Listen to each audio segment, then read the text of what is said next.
I'm going to convene this Waco ISD Board of Trustees meeting. I see we have a quorum. I see Mr. Vidania, Mr. Dupuy, Mr. Manning.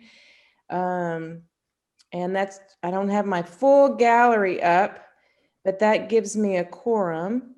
Alan's here. Oh, I did hear your voice earlier, and Mr. Robin's here too. So we are calling this meeting to order under the governor's suspended rules related to the Open Meetings Act. In accordance with those rules, the public's going to be able to watch our meeting online on the Waco ISD website. Members of the public may sign up to offer public comments on the agenda tonight. It's my understanding that we didn't receive any comments. All members of the board who are participating, we're all participating versus a video conferencing application. And everything that we're going to discuss tonight has been posted in accordance with law. If you have any questions about the suspended open meeting requirements, please contact the Office of the Attorney General by calling 888, golly, I can't really see, 672-6787, or by emailing toma@oag.texas.gov. So at this point, I think that's it for me. I'm going to turn this over to Dr. Kincannon. I'll just remind everybody to mute your mic in case you're speaking, and then unmute it. But otherwise, I'm excited for the meeting tonight. I know we had 3 groups go on tours, and that's going to be part of, oh, yes, let me see that meeting etiquette slide next, whoever's doing that. There you go. So hopefully that will be done by 8 o'clock. Last time we were done about 15 minutes early. So, and use the chat if you have questions. To the extent we can answer questions during the meeting, we'll try to do so. So if you've got something that you'd like to say or ask, put it in the chat box. Okay, Dr. Kincannon, all yours. Thank you, and welcome everyone to our 3rd meeting. We will probably go all the way until 8 o'clock this evening. We have a lot of information that has been worked on to share with you and to get your feedback on. And so we're going to dive right on in, but I wanted to say thank you to all of our community advisory committee members who were able to tour facilities last week. We had 3 groups, Tuesday, Wednesday, and Thursday, and I think Jared is going to tell you all about that. So I'm going to pass it over to Jared Sturzinger from O'Connell Robertson. Thank you, Dr. Kincannon, and good evening, everybody. It's exciting to be here. And like you said, we've got a lot to cover here tonight on meeting number 3. So here it is, February 8th, and we will be prepping here as we talk for March 1st, but that's to come. We'll get down to business tonight. And really going to focus in on several areas, including school tours, like we said, demographics and capacity. We're going to talk a little bit about operational costs and as well as new school cost.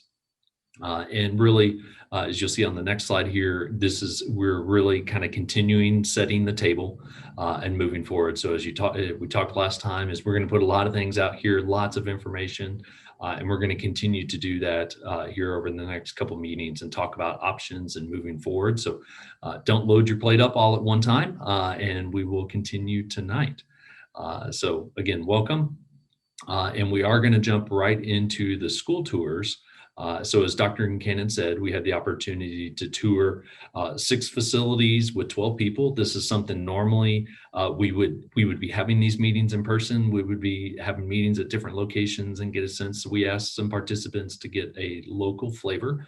And I'm going to actually let Doug, who helped lead some of the tours, guide us through this part of the presentation. Thanks, Jared. Yeah, as he had mentioned, these school tours are really critical in understanding just all the different aspects that make up the schools, both in the district and then across the board for elementary school all the way through high school. And so here you can see on this first slide the group that was there looking at university, and I would like to call on somebody from that group if they are here this afternoon.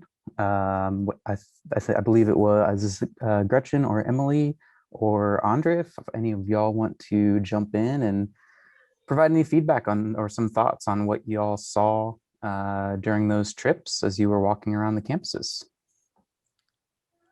I'm here, but any of my other cohorts, feel free to interrupt me. This is Emily Iazetti. I was on the Tuesday night high school tour. We really enjoyed getting to see both of the facilities. University High School is significantly newer than Waco High School. My eyes were really opened as we talked about furniture. I had never considered furniture as being a place that we could have equity, but we saw a lot of desks at Waco High School that were not conducive for students that were not of a very specific, very small size. And that felt so bad to me. And so I loved that the district has already improved a lot of the seating at both high schools. So these, I don't even know what shape that is. All of my elementary school teachers could jump in here, but the desks where the chairs are separate from the desks, I had not anticipated what a marked improvement that was. We talked a lot about the size of the classrooms and kind of what the standard is and what we have been working in with at Waco ISD. And we talked about the size of the general meeting spaces, which I think this group has been addressing before, of the need to have truly functional cafeteria spaces, auditorium spaces, library spaces. And we talked about the benefits of being able to have the library be a true heart of the school, where it actually would be a functional place that students could go in between classes or at off periods. And here we were at the shop class. This is a sign, if you were as old as I am, high school did not look like this when I was in high school. So really neat opportunities that our students currently have on campus. Emily, you're on mute. Sorry, was I going too long? No, you can keep going. Oh, okay. The decision in the future about will we keep these types of specialized engineering activities on the individual campuses. We already have some really wonderful opportunities for the students at the separate campuses. And so those were just things to consider as we move forward with the decisions. But it was a wonderful opportunity to get to see the campuses in person. I will say, are we still talking about university? Oh, here's Waco High. I loved the murals at Waco High. They are no longer using the lockers, which we have talked about in these meetings before. And several of the lockers have now been turned into murals. The library had some murals done by students. It was such a wonderful way for the students to actually practice their art, to leave a mark on the school. It was really incredible to see the things that they care about. There was Black Lives Matters murals and gun rights mural or gun safety murals. And so really, really neat to see the things that the students cared about that way. Thank you, Emily. That was a fantastic summary there. Very comprehensive. Sorry, anybody else wants to jump in? It was wonderful. Yeah, if Gretchen or Andre, I think those are the other two I have here. I was not in attendance at the high school one, unfortunately, but does anyone else want to jump in with any thoughts? Yeah, this is Gretchen. I mean, I'll just say, especially looking at these pictures, I mean, of the weight room, I mean, I actually said this is depressing. We have to leave. I mean, it just was so sad. It is not an area that they can get anything done in, especially if they, I know not everything is about sports, but we are in the state of Texas. So we need to be able to keep up to compete. We need to have the facilities that allow us to do so in terms of that. Gretchen, it's hard to hear you. I'm not sure why. I don't know if everyone else is having that. Yeah, I think it was a little tough. Okay. Did I switch to the correct audio? Can you hear me now?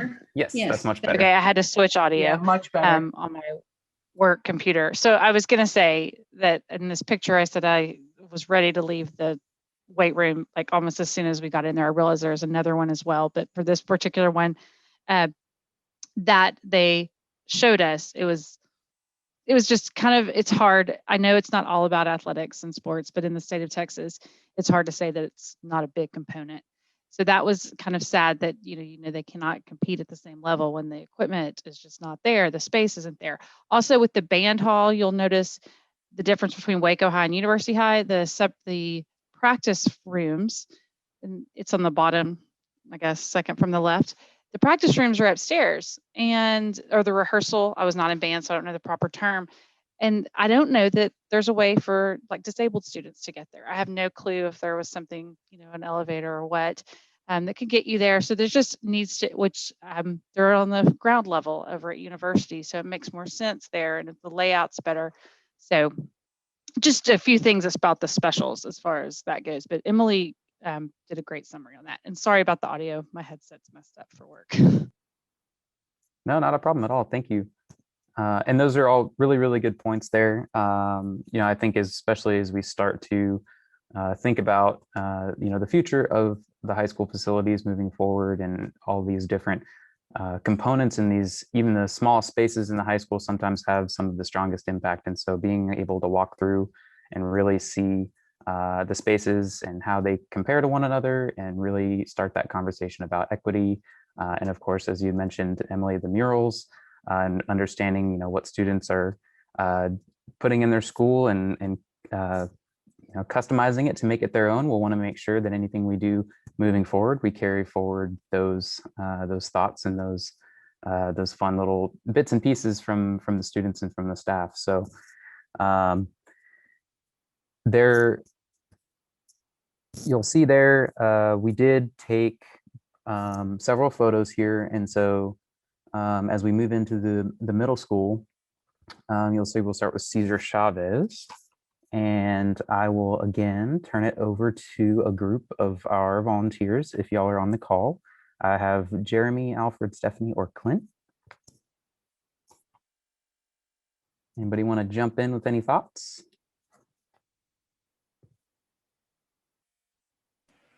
It's Alfred. I'll jump in quickly. I'll be brief.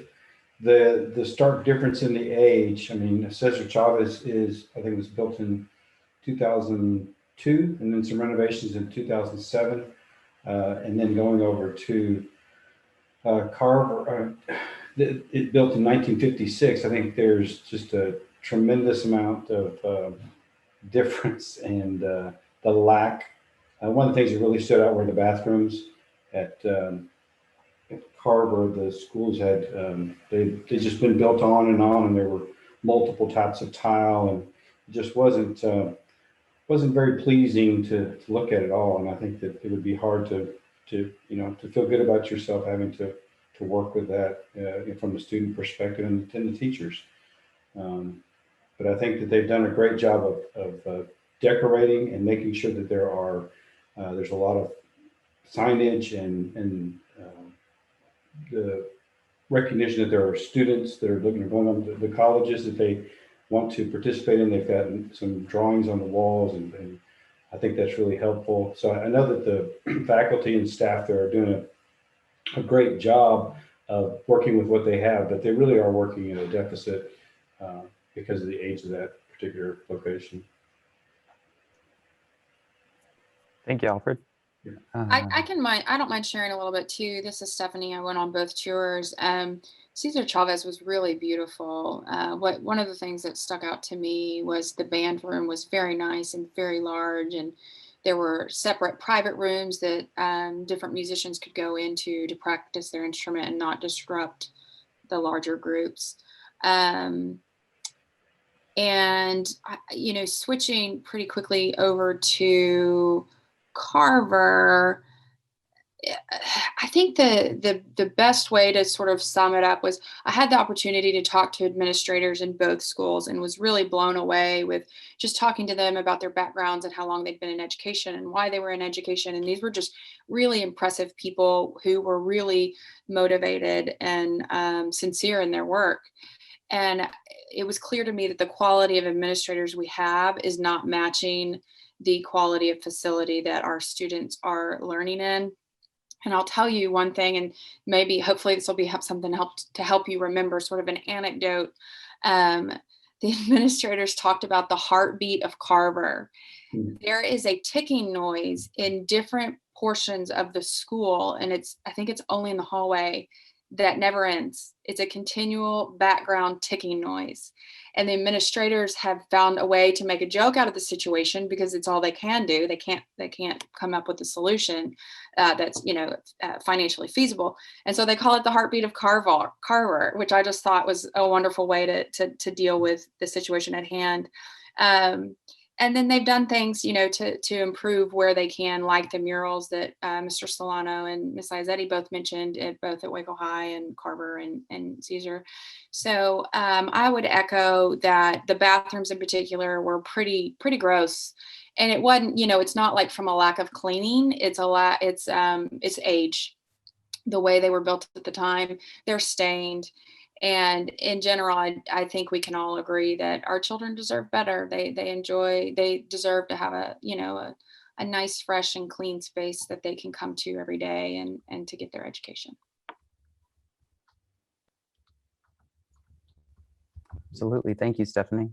Let's see, Jeremy or Clint, if y'all are on the call, did you guys have any thoughts you wanted to jump in with?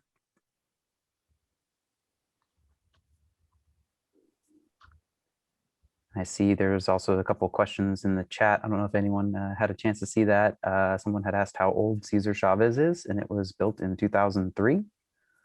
I see a question from Dr. Peaches Henry. I'd be happy to address that. I was on all of the tours as well.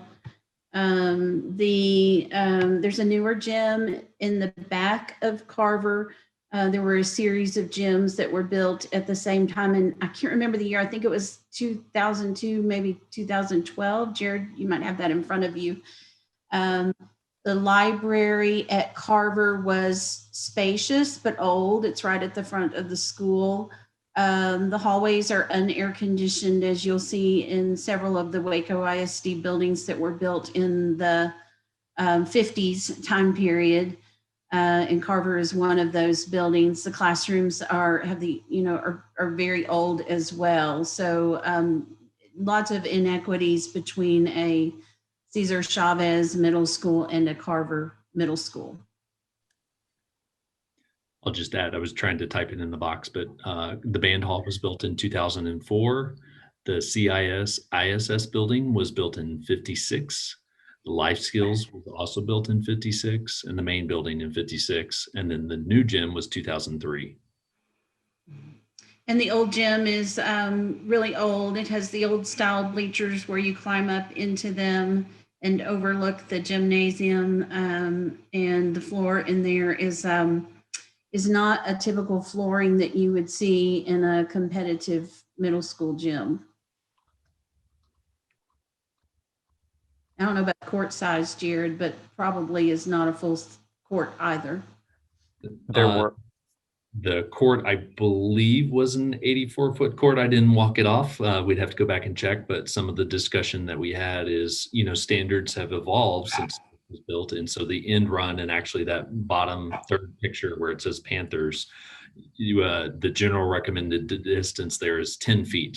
So that way, as you go for the layup, you can dunk in or put it in the hole and then run past. Well, in this case, there's only about 3 feet from there. Mm-hmm. And you typically see 2 gymnasiums in a middle school, so you can rotate athletic classes and PE classes and cheer and that kind of thing. So it's nice to have 2 gyms. So that was a positive. All right. Any other questions or comments on the middle schools? And again, each campus has 2 slides here. So as you're looking through, you're seeing we're kind of going back and forth between Chavez and Carver here. The title is down there at the bottom.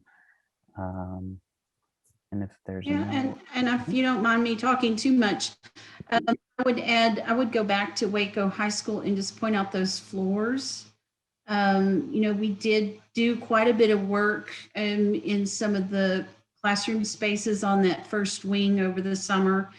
And and paint and that kind of thing, fixing some of the walls. But that flooring, it has asbestos in it. So we weren't able to make any improvements there this past year in order to improve that, just that learning environment in the classroom. Asbestos is always a challenge in those older facilities, and something that is always a big contrast with the newer ones. It's a unfortunate challenge that is very present in a lot of those buildings built in the 50s and 60s. So anyone else on middle schools? And please feel free to type your comments or questions into the chat as well. It's been nice and active so far, but we're happy to, we'll keep an eye on it and continue to monitor it. If not, we'll go ahead and move on to the third group, which was the elementary schools. And so we started off at Hines, and if any of the volunteers from last week for the elementary schools are on the call, would love your thoughts.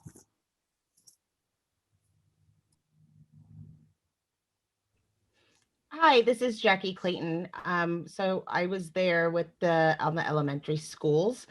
There was definitely a big difference between the two schools. I think some of the main things that stand out was not only the age, but it also talks about what we do now versus then. When a school was built in the 1950s, there wasn't a thought of having a computer lab. And so when you look at the space at J.H. Hines, it was like you couldn't even put it in there because the library wasn't set up to have additional resources. But then you look at the other school and you can see how that's going to be necessary. Also, in looking at the various spaces. And sorry, I mixed that up. I got those. I think I might have got those backwards. The other one was the community. There was a lot of in the elementary school. One, J.H. Hines had more of a community and had places where different grade levels can get together within the classrooms, where the other one just seemed a little colder and harsher. And it did have, like we were just discussing, that outside wall conversion where there wasn't air conditioning in the hallway as well. Something else that kind of stood out was the gym space, and trying to make sure that those things were adequate. Kind of didn't seem to have enough space for kids to be able to do those based on the enrollment at the various schools. There definitely needed to be some renovation on that.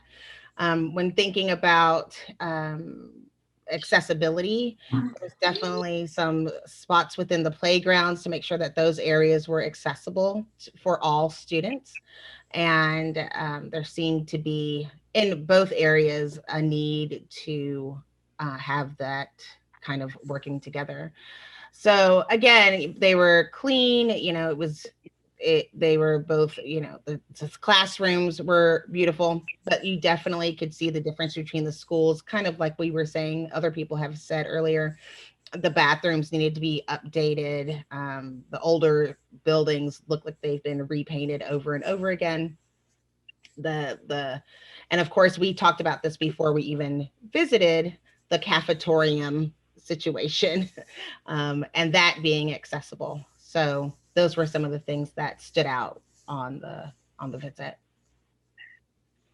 Absolutely, yeah, and the cafeteria and those core spaces are definitely super critical for the elementary school and the community, and not just for dining during the day, but also as events and speakers and parents come to see the students and their activities after school. So anyone else from the third group? Yes, jump in? yes. Did we discuss that, the library? No, please, yeah. Yeah, so the library at Kendrick Elementary is very, very small. It's not a very inviting environment at all. It has several books all the books that any library in the district would need, but the space is so small, it's not adequate for the amount of students that that school holds, and it's not inviting at all. You come to the library, you should feel inviting. You should want to pick out a book and feel like you don't even have a space for, if a teacher brings a class to the library and she wants to decide to have a reading group within the library, maybe just a 5 or 10 minute reading group, there's not adequate space there for them to even do that. So one of the big and major concerns of Kendrick Elementary was that the library is very, very small there compared to other schools in the district. Absolutely. Yeah, again, those core spaces being super critical to the success of the school and the students. Any other thoughts or? Yeah, this is Casey. John Bible was unable to attend tonight, and he sent us along some notes. And so I've been tracking what has been noted about the elementary school, and he echoed a lot of what's already been said. But one of the unique things that John noted to us, well, it's a scary comparison, but Kendrick, he compared, as the older facility, it had very long corridors and halls, and it felt like it was walking the Green Mile. Mm-hmm. And so he also talked about how the classrooms at Kendrick were much bigger than those at Hines, but he acknowledged that Hines had the breakout spaces that others had mentioned. And so it sounds like he was acknowledging that the different environments, put the square footage or put the space in different areas. And then one other area that John Bible noted that I hadn't heard yet is the playgrounds were disparate between the campuses, and he would like to see, or he was thinking it would have been a little more appropriate to have a little more playground space to let those kids burn off some energy. This picture shows the library at Kendrick, and you can see how narrow and small that library is in this picture. Absolutely. I think the behind the camera is only about another 15 or 20 feet of space in that room, so it doesn't really extend too much farther. I also have some comments from the third group. Mm-hmm. Oh, and I apologize. I'm joining the meeting late, and so if I'm sounding redundant, I'm sorry. Or please stop me. No, not a problem. I agree with the library, playgrounds. Yes, the Kendrick Elementary is pretty outdated and definitely needs to be replaced. I don't see a way of making it work. Everything except for the gym, I believe, that was completed in 2012. Everything else was, or 2002, I believe. Everything else was out of date, and of course the teachers we were all pretty impressed by how they're making the best of it. But yes, everything is really narrow. It's hard to do the modern education in that school building. I also saw some greenhouses and some green areas that I think are wonderful, especially for today's learning, and making sure that those stick around. I think J.H. Hines had a beautiful greenhouse that could if Kendrick was to be redone, it would be a great addition to it as well. Trying to think what might not have been covered. But J.H. Hines is in great shape. I think we talked about just a couple additions like basketball hoops. The gym is very tiny, but obviously newer and in good shape. I remember Dr. Kincannon saying that she would add some basketball hoops to the gym and maybe some rock climbing, which I thought was a great idea to give the kids a little bit of diversity in activities. But I think that's about it. All right. Thank you, Ilda. You're welcome. Again, all great comments. And again, these types of tours, they're very important as we continue on through this process. And normally we do try to get it to where we can have everybody all together and we can all tour the campuses and spend the time together to discuss as a larger group. But with the challenges we're facing now, we were very fortunate to get the groups together last week, and just want to say a big thank you again to all 3 groups and those that participated. We really appreciate your time, and it's always wonderful to walk through with y'all and get everyone's thoughts and really just get a better understanding of the existing facilities. So with that, I'll open it up to any other questions or comments that anyone has. Doug, this group has been doing a great job of adding them in the chat, so I think we'll move on here to demographics to keep us rolling. All right. We'll say, Mr. Manning, were you saying something? And so along with Jared, before we move on, just one more question came in the chat that I think would be important to address to the whole group is, were these schools selected as the best and the worst of each level? So we selected, I'd say, some that fell at the top and the bottom of the spectrum, some of the newer schools in Waco and some of the older schools in Waco, and just tried to get a good representation at high school, middle school, and elementary school of what you would typically see within this district. Something that we will continue to look at, and like I was mentioning, the photos will be available online in the presentation. You can look at that as well as the data here. And so we're going to jump into the demographic and capacity study.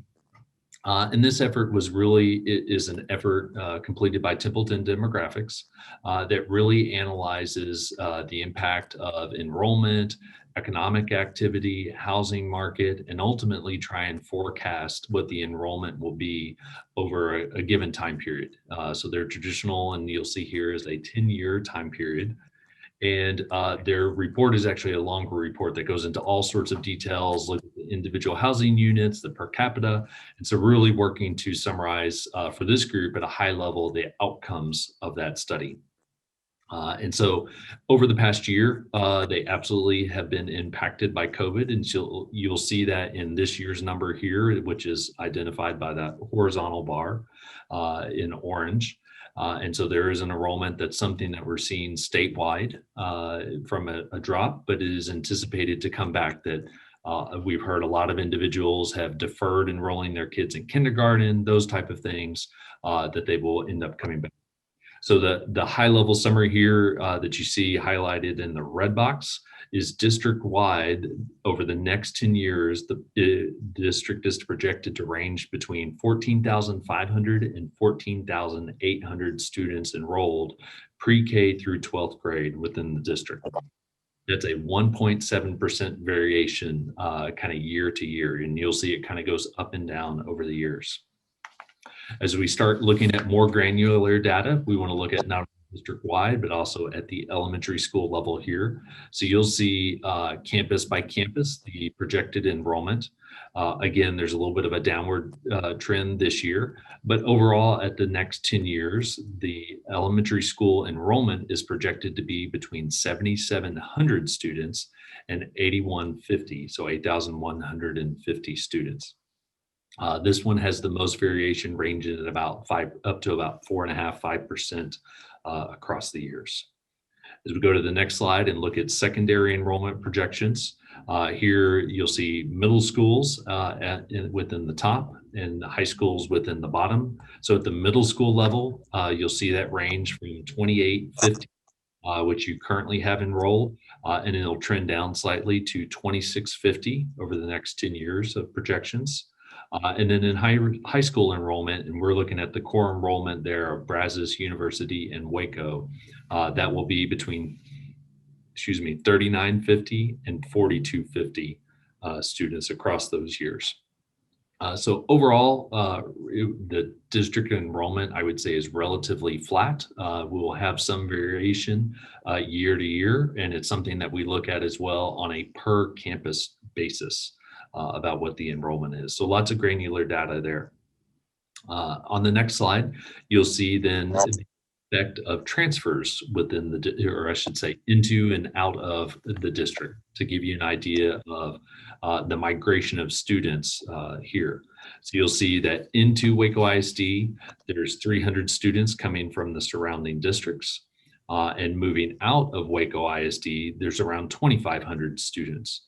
And you'll see that that's not only to adjacent school districts, but as well as some of the charter schools in the area. And so enrollment comes down then to, that's one aspect that we really look at of how many students are attending the schools. The second aspect is then capacity of the schools, of how many students can you fit within the schools. So that really speaks to the number of seats available. Here you'll see a listing just of realizing we have 2 high schools, 4 middle schools, 13 elementary schools, plus the specialty and support campus is down the way.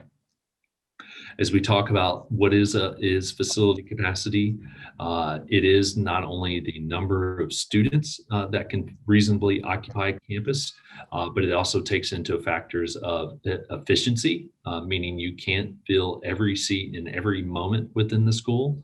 And we look at 2 elements of that.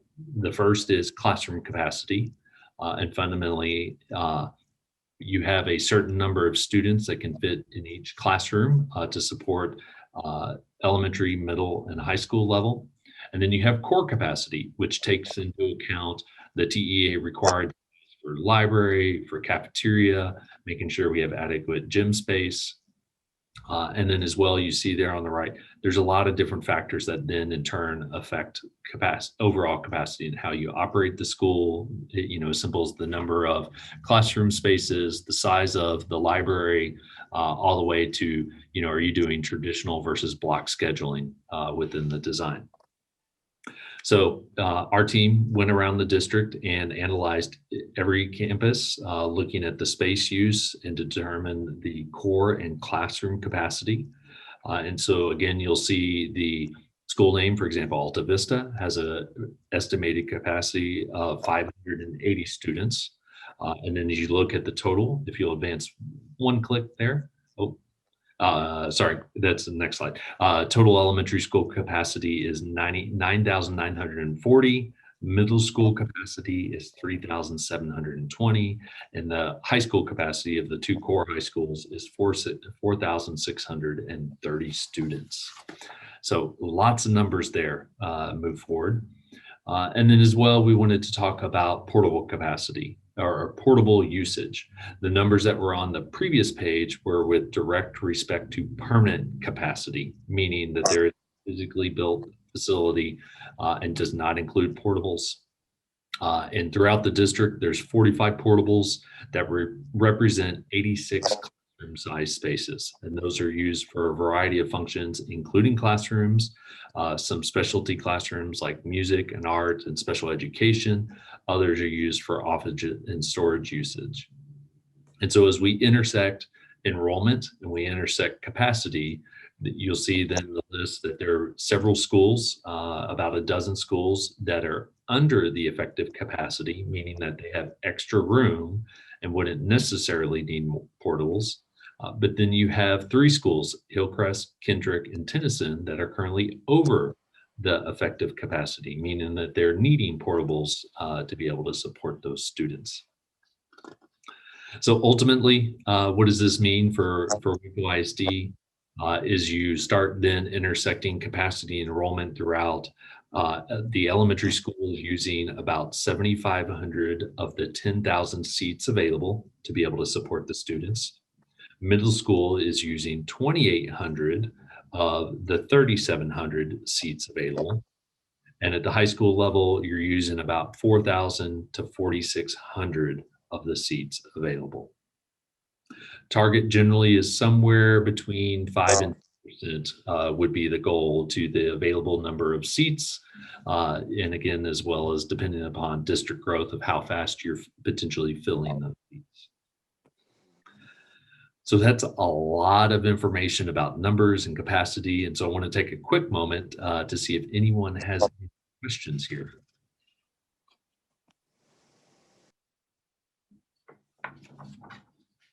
Okay, great. afraid we were covering a lot of information a little bit too fast, but hopefully you get a sense, and you'll see that information kind of come back here as we move forward. So the next aspect, and I believe Cheryl is going to present this, is a discussion on staffing and operational cost.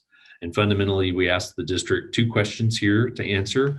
The first one is, what does it cost to staff a school, just generically? And then as well, what are the operational costs for the current schools? Basically, how much are you spending on $1 per square foot? And I will turn it over to Cheryl to present the graphics that she prepared. Hold on, before we go on, did you address the question in the chat? How much time do Guama students spend on home campuses? So Waco and Guama are, I did not, thank you, Casey. Waco and Guama are specialty campuses that support the high school population. So from a capacity and enrollment standpoint, and Jessica, if you roll back 2 slides, I believe it is, those students are counted in their home campuses. So the enrollment at University and Waco High School of 4,028, those students are included there, not in Waco and Guama. So they basically travel to those campuses and then travel back. And one of the principals will have to correct me if I'm wrong, but I believe they spend a half day at those campuses, either a morning shift or an afternoon shift. I'm getting some head nods there, so got that one right. That's correct. And I'd also like to note or reiterate here that the high school's totals include the Waco ISD students that are utilizing Waco and Guama.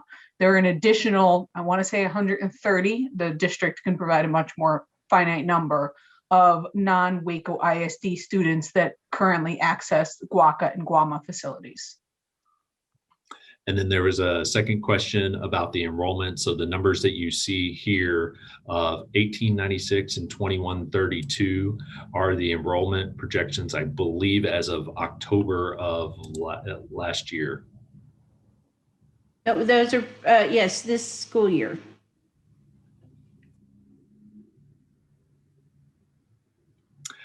Classroom capacity at each level. So generally speaking, TEA will allow 22 students per classroom in, I believe it's K4, and then they allow 25 and above based on the square footage available 5th through 12th grade. We often do see, and this is something that we talked about at the middle school and high school tours, we often see those enrollments actually going up to 30 just to meet scheduling demands of the school. So often then we see that the classrooms need to be sized that way. And then there was a question, this is not related to capacity, but related to, I believe, the earlier topic about a mitigation plan for campuses with asbestos. I'll have to let the district speak to that, but I will note that generally speaking, having an asbestos containing material doesn't present a hazard, an immediate hazard to the students, unless it becomes, the technical term is friable, which basically means if it's sanded and created airborne at that point. So it would be something like Dr. Concannon mentioned, if you were renovating that space and needing to replace the tile, you would have to then mitigate that tile and go through a mitigation process to keep everybody safe. That's exactly right. I'm not aware of any plans to just remove asbestos from all of the buildings. You typically do that as you complete projects. And then I want to follow up. Twana has a question here about the capacity, including calculating every room in the building. If it's a classroom space, TEA sets the minimum room size you could have in there, and that's assuming 22 students. But then any amount you have over that, you plan an additional square footage, and the square footage depends on the type of room it is. A kindergarten room, for example, has a little bit more square footage per student than a second grade classroom. Whereas like a CTE space in a high school has more square footage per student than a typical classroom. And so it's sort of not a balancing act, but there's a metric that you use to define it. And I would additionally identify, even though it's, yes, you can put 22 in the classroom, we know that teachers have off periods and planning periods. So we usually look at an efficiency ratio between 75 and 85%. meaning that if you could put at any moment in time 1,000 students in the school and you had an 85%, that means the effective capacity would be 850 students. So we are aware. Go ahead. Oh, I wanted to add, typically on newer school facilities, you're adding in some additional small spaces for interventions, whereas you won't find those probably pre 2015 or 2010, Jared. But interventions have been really important over the last 10, 15 years, and newer schools have spaces addressing that. So there are lots of ways to calculate capacity in facilities, and you need those kinds of spaces for small group pullout instruction. And it might also be helpful to know capacity only counts classrooms. We don't count extra students in the gym. I mean, technically you could put extra students in the gym, but it's presumed by code and TEA standards that those are the same students that are coming from the classrooms over to the gym. Same for art rooms, all those specialty type spaces.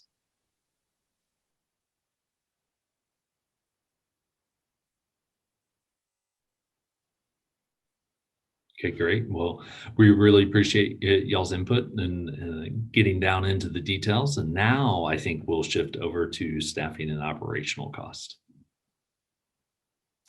Okay, so we basically have about 3 different sections here as far as costs. The first section is, the first 2 sections really address staffing costs, because in our general fund, about 80 to 85% of the general fund budget is wrapped up in staffing and salaries and benefit costs for the district. So we kind of focus on those when we're talking about the campuses. And I did use the term fixed staffing costs. I'm an accountant, okay? So we talk about fixed and variable costs. So what you'll see here tends to be, and this is, Jared kind of gave me some guidelines on what size campus he wanted to look at. And so this is for a 750 student elementary school. And this would be some of these costs, while I say they're fixed, like a principal, you're going to have a principal at every campus that you open. You'll more than likely have a media services specialist, a health service, and in our campuses, LVNs at that level. You have a campus secretary. Custodians are done based on the square footage of the building. So that tends to be driven by that square footage and not necessarily by the number of kids on the campus. Some of these tend to be semi-variable, if you will, like an assistant principal will depend on how many kids are on the campus, as will counseling. So what I put here is just one for that extra assistant principal that we would have at 750 for an elementary school. I do not include teachers and aides in this particular chart because those do tend to be more variable. They will change based on the number of kids. And as we're pulling kids, if you build a new campus, a lot of times you might be pulling kids from existing campuses or not, depending on whether it's just a rebuild of an existing campus. But in that case, as you pull kids out of an existing campus, of course, the teacher need from that other campus would go down, as well as instructional aides, while it comes up at the new campus. Now, there's not necessarily a one-to-one offset there as we open them up, because as campuses get smaller, it makes it much more difficult to get that nice 22-to-1 ratio in a classroom.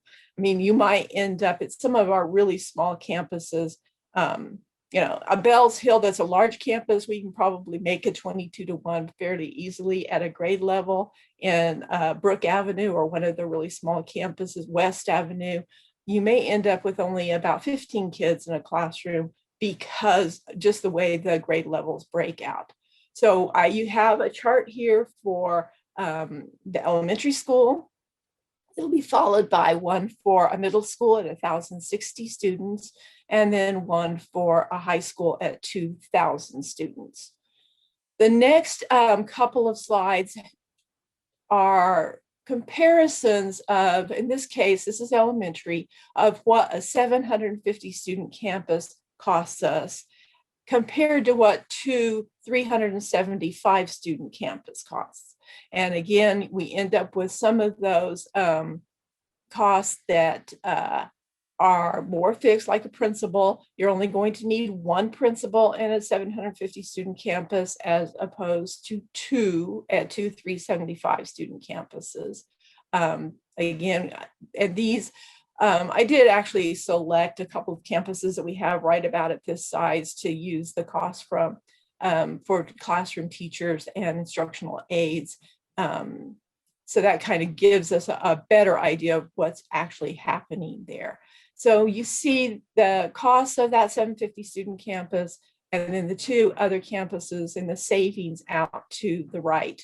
So on an elementary campus, we would save about $600,000 annually just in salary costs by doing a 750 student campus rather than the two small campuses. And then at middle school, a little bit more because you have a lot of the extracurricular activities that start coming in at middle school. High school would even be larger savings, but middle school, you see, I also have included stipends. These are mostly your fine arts and your athletic stipends. They're about run about $80,000 per campus for that. And because even though you have fewer kids on a middle school campus on a 500, this is a 1,060 and a 530 student campus, you have fewer kids. For the most part, you still have your band director and your football coach and, you know, baseball coach, basketball coach, all of those things you have to have one of, whether you're a 530 student campus or 1,060. Might have a few extra in some sports in the very large campuses, but typically they've got the same positions at both campuses. And so here you see at the middle school, you save almost $1.1 million in savings by having a 1,000 student campus versus the two 530 student campuses. And then the last slide that we have in this section is just our operating costs based on the square feet of the campus, total cost per square foot. So we have salaries and benefits, and that includes all salaries and benefits that are actually dedicated to a campus, utilities, maintenance costs, and some of those maintenance costs, because we don't necessarily record all the costs for maintenance, like grounds maintenance at the campus level. We have done an allocation there. And then all other operating expense is everything else basically. And then we've totaled that up to give you a cost per square foot. Now, if you'll notice, there are some anomalies here. If you look, Alta Vista, Brook Avenue, J.H. Hines are all zone campuses. They do tend to have a total cost per square foot that is much higher than the district campuses because they do receive additional state funding for being in the transformation zone, as does Carver and Indian Spring. We have some that will, for the 1 year, Alta Vista did have a library project there last year, which kind of drove up their other operating expenses, and as did the Advanced Healthcare Academy. Theirs was driven up because of some additional work that was done there, some equipment and all that was put in at that campus to expand some of their program offerings. But you do see also those very small campuses and how much difference it does make for them on a per square foot basis when you have all those fixed costs in the salary. And also you see our really small campuses like West Avenue, Provident Heights, Brook Avenue, that their cost per student or per square foot is much higher than it is, say, at one of our largest at Bells Hill. I have a question just on that last comment. You said that what does that really mean? And I'm sorry to ask, but you said the cost per, West Avenue is higher than, say, another school on the opposite side of town? It's not necessarily on the opposite side of town. This is just based on the size of schools to a certain extent. Our small, like I said, Bells Hill is one of our largest campuses. So it's running us in total $45 per square foot. Whereas when you get into the smaller campuses of, like I said, Provident Heights, you see down there is $70 per square foot. West Avenue is running at 61. Where some of the other ones, Hillcrest at 64. So Crestview tends to be a larger campus, $49 per square foot. So there is some economy of scale as we get those bigger campuses and more students on the campus.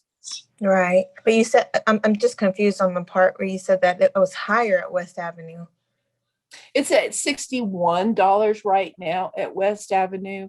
They are not a zone campus, and they are one of the smaller campuses. It's not as high as some, like Brook is a real small campus, but it's also a zone campus, so it runs even higher.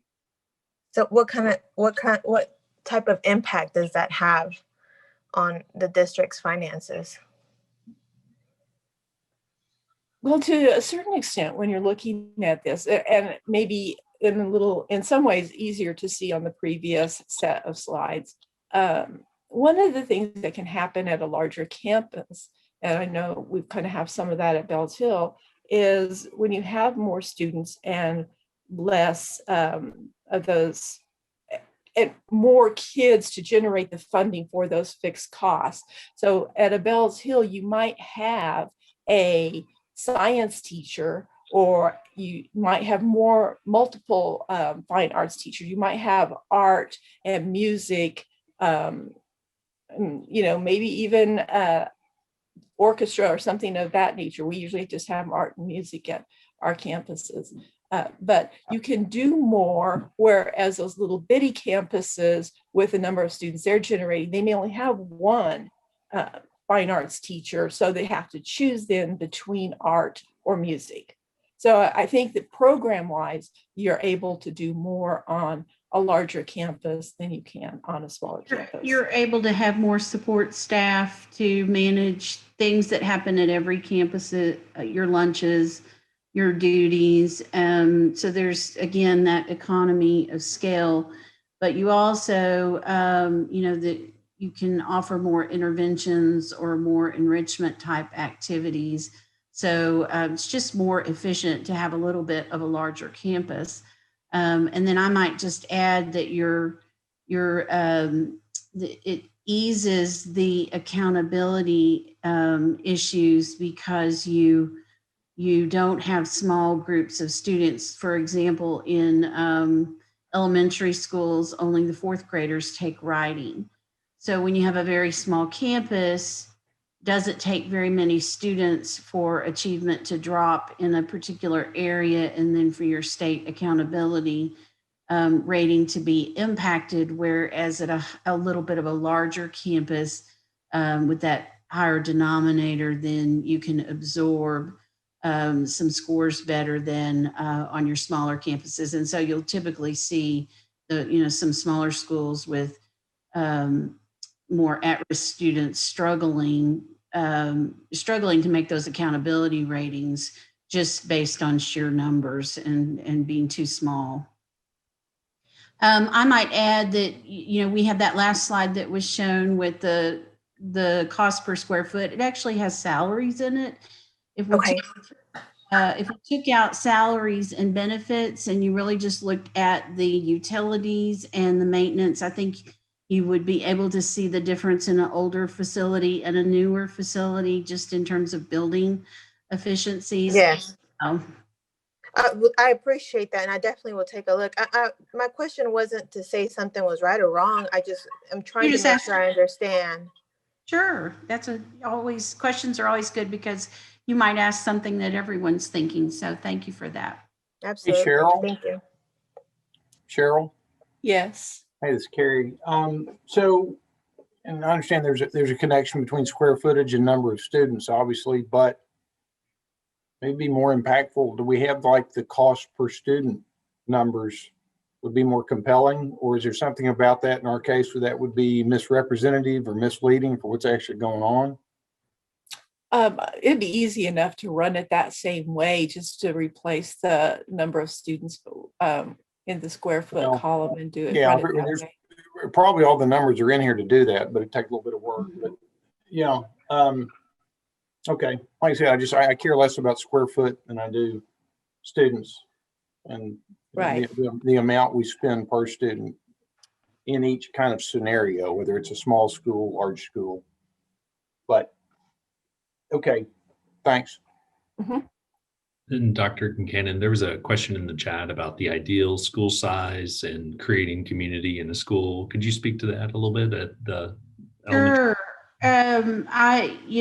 It's a matter of your experience and philosophy. I'm accustomed to building elementary schools for 780 to 800 students. You still get a lot of community with that size of a campus.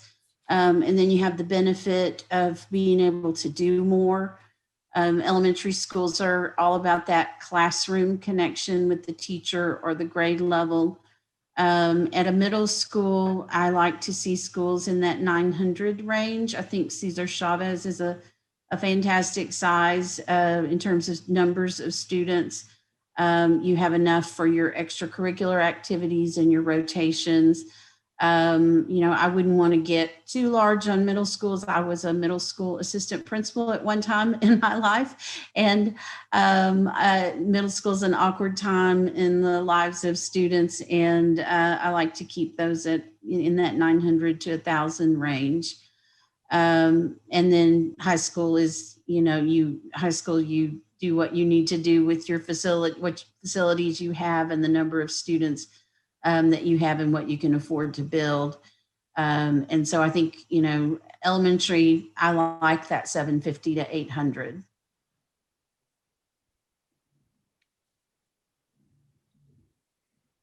Great. Are there any other questions?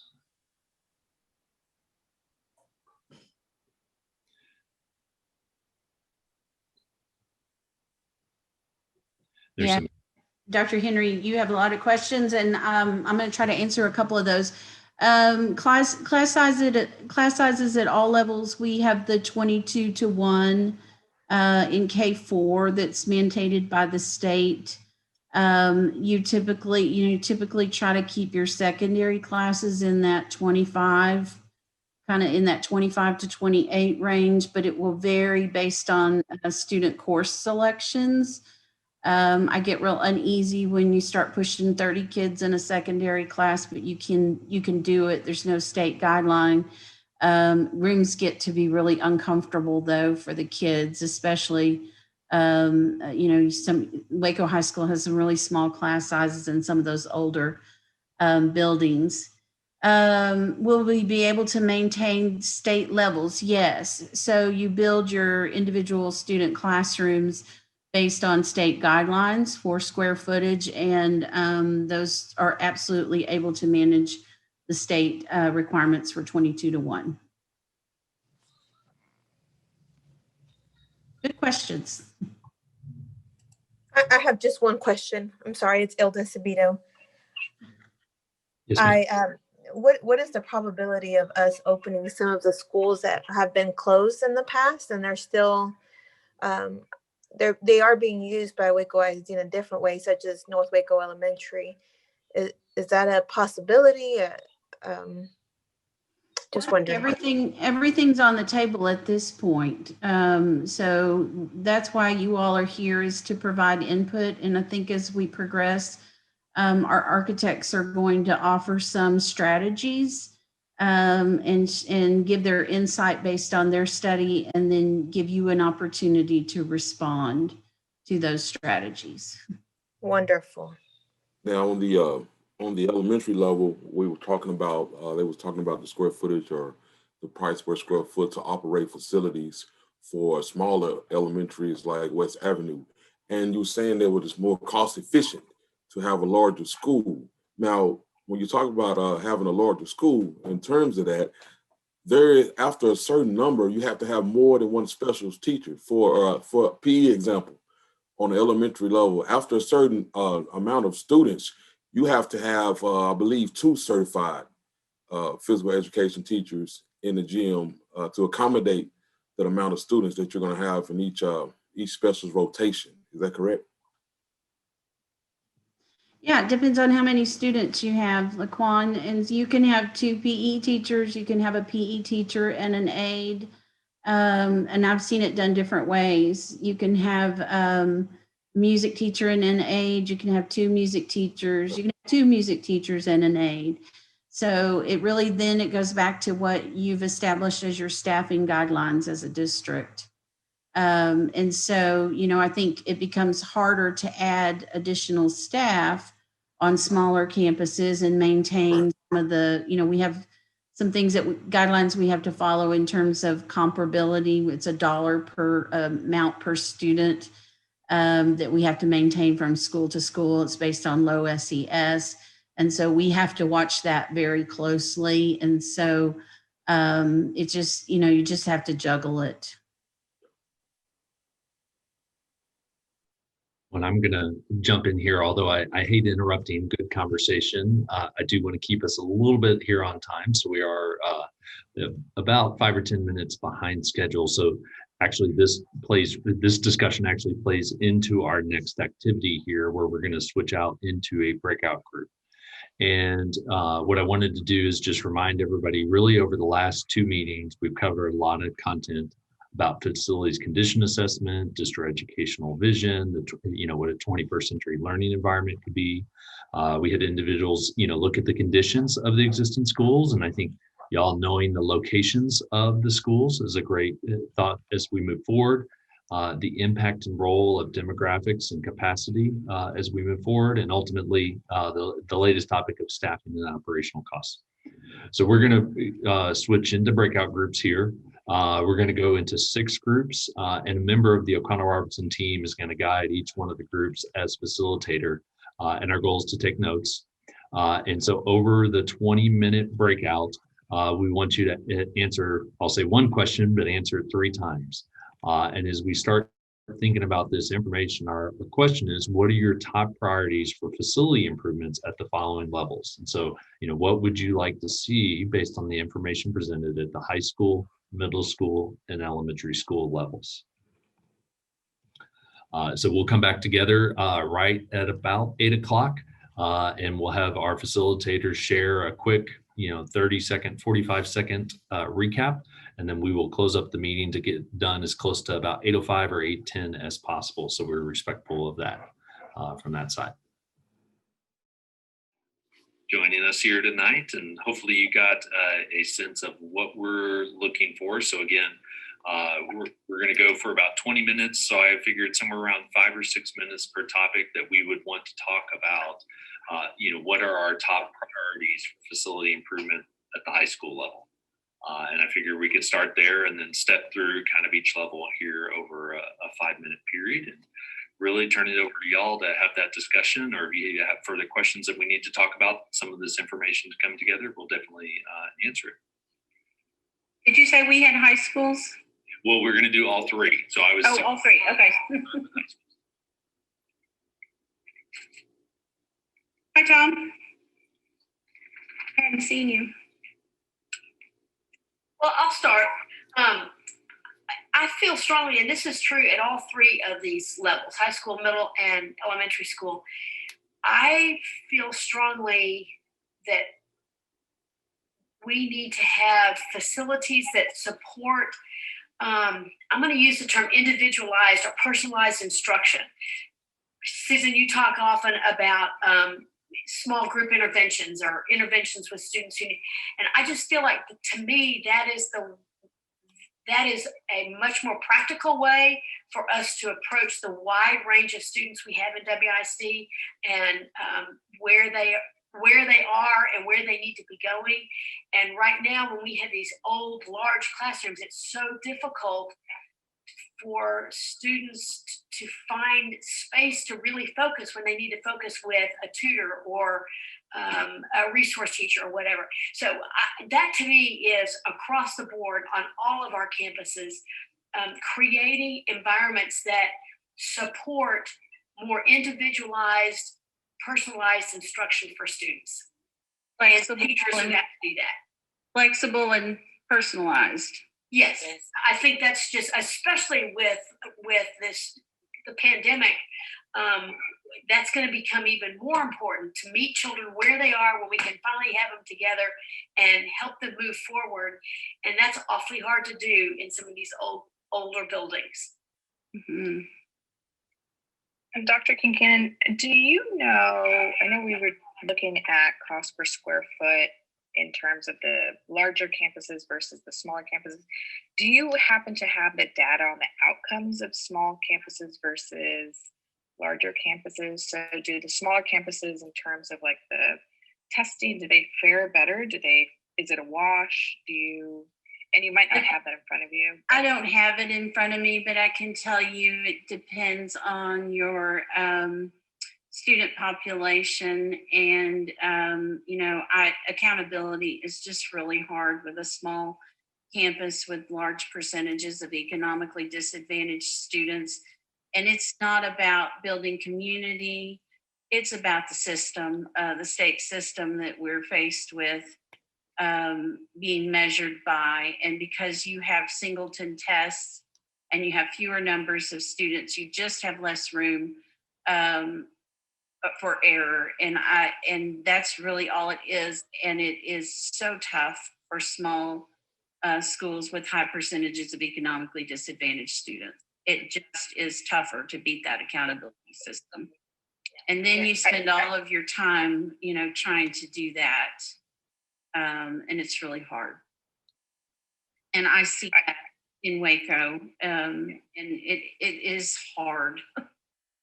Yeah, I know there's anomalies, like Provident Heights seems to be doing well on testing, but then I know like Bells Hill is doing very well. That's a larger campus. So I just didn't know if we had a comparison between kind of the larger campuses outcomes versus smaller campuses outcomes, and we're able to kind of look at that.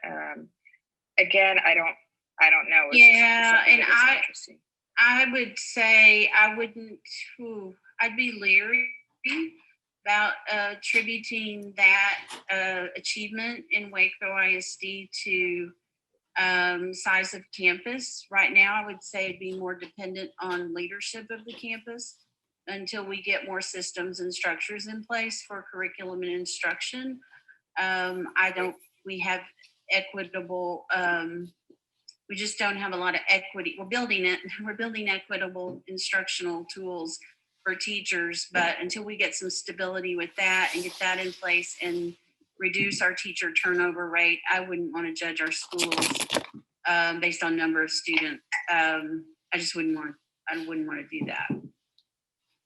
I think for me, I think it is the priority for all levels is outcomes. I think a lot of our students have faced, as a teacher, I would be in the classrooms and half of the problem was trying to convince students that they could actually do the work. Yeah. And I think in order to build and get out of that kind of failure mentality of like, I can't do this, I can't do this, I think we've got to build in wins for them. And I think we've been doing that through kind of this encouragement, celebrating kind of the small successes. But I do think, gosh, what a boost in the arm it would be if, we could get these kids passing this test. I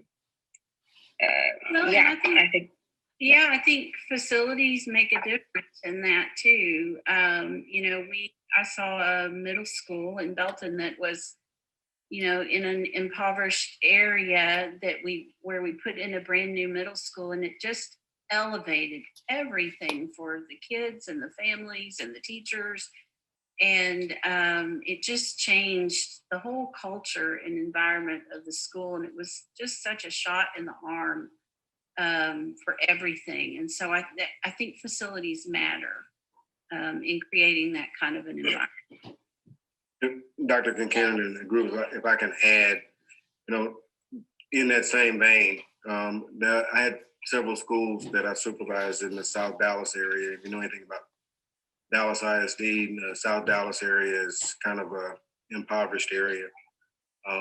And they built a new school, and we opened that school. And I can't even begin to express just how that sense of pride, and not just in the kids, but in the community as a whole, how that kind of galvanized, that area. And, along with the systems and structures and proper leadership and all of those things, those, good teachers and incentivizing that's some other things that went into that. But I can tell you just the sense of pride that came out of just having something new, something that was pride worthy, something to be proud of.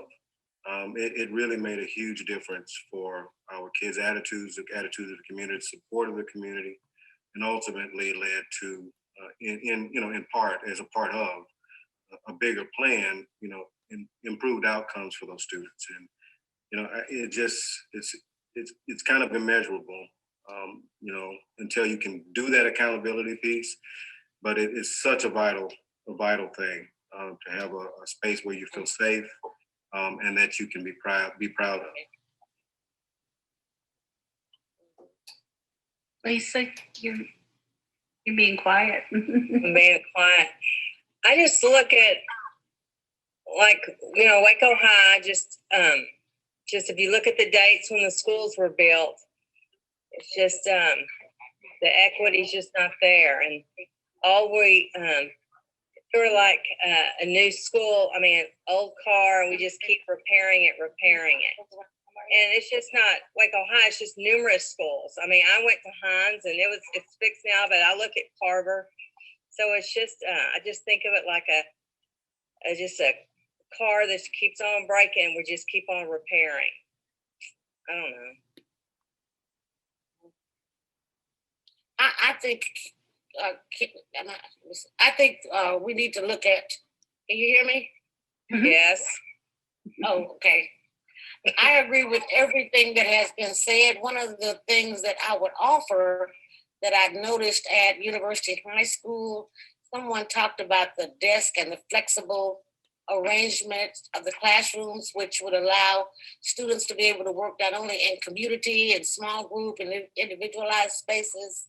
And so I think as we look at where the curriculum is going, we need to have that flexible arrangement in the classrooms so that students can be able to assess their best opportunities for learning, whether they want it to be in community and project-based instruction, individualized. So having that opportunity, I think, is really important to them.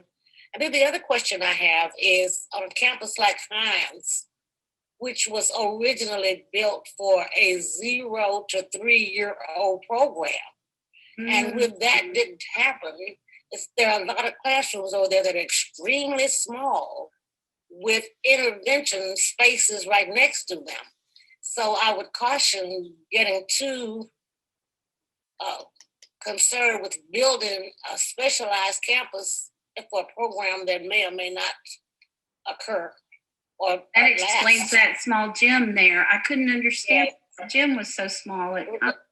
It looks like a pre-K gym. Yeah, it was built for 0 to, well, not only that gym, but the classrooms on the other end where the parking lot is located was built for 0 to 3 year old programs. So it was built for parents to be able to come in with, their infants and be able to have that environment for the day. I did want to ask a question, and whether you look at the middle school level or elementary school level, just a general getting the feeling for everybody about minimizing operational cost and maximizing capacity. And you saw that in a little bit of the numbers tonight, and wanted to get y'all's feelings on what that might mean for moving forward. Can I say something about that? It definitely felt like there was discussion leaning towards closing or consolidating some of those smaller campuses. And we went through that several years ago. And it was neighborhood schools that were closed, the small neighborhood schools that were closed, and a lot of them were in the lower income neighborhoods. So I just would like to maybe, if anyone else lived through that, maybe you have an idea of how that affected some of those students that were shifted around from those lower income neighborhoods. And if we're going to do it again, or if there's discussion about doing that again, maybe what our thoughts have been as to how to handle that going forward. Yeah, we don't know yet. We're talking through some strategies that Jared will present to you all, and there are some that have consolidating some of the schools to get a little larger number, and also to be able to afford to improve the environments for all of our students. So we'll work through that as we go forward. But yes, we do want to make sure that's on the table, right? And if attendance was affected by trying to bus students from lower income neighborhoods to those other schools.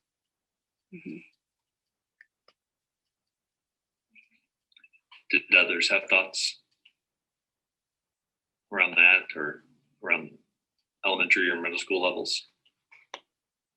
I think having a great strategy to what Amber had said is probably pretty important. I think the closing of the schools felt fairly harsh, I think, to our community, our teachers. It was maybe not as thought out as, it actually was kind of wrestled through. So I think it was a harder thing for the community. So I think really putting thought and strategy and communication and making sure, just even doing this process of really getting people's input is helpful. But I do think that could be a potential sore spot for people in the community in terms of consolidating.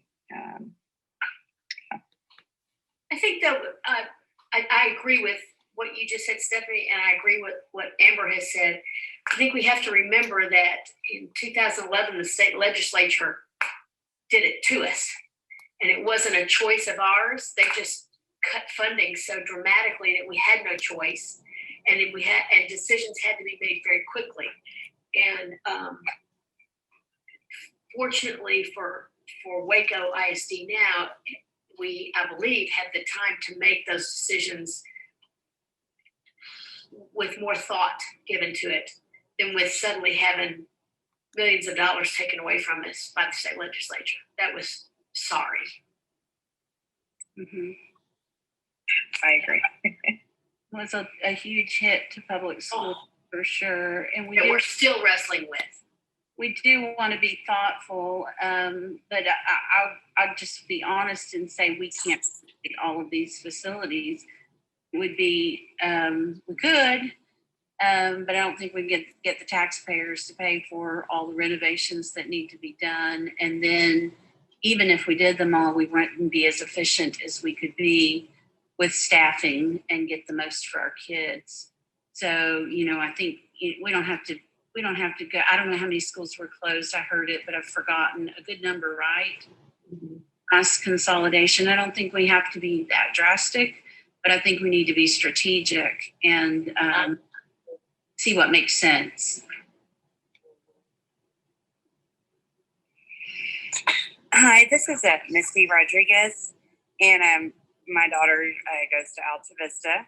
And I just had a concern about what Miss Amber and everyone else is saying about consolidating the schools. So I know that this is, like you said, everything was on the table, but I know a lot of the elementary schools already seem like they're pretty, there's a lot of students going, and the capacity, is almost at capacity or whatever. But so if they were to consolidate, would it be just like a brand new school somewhere?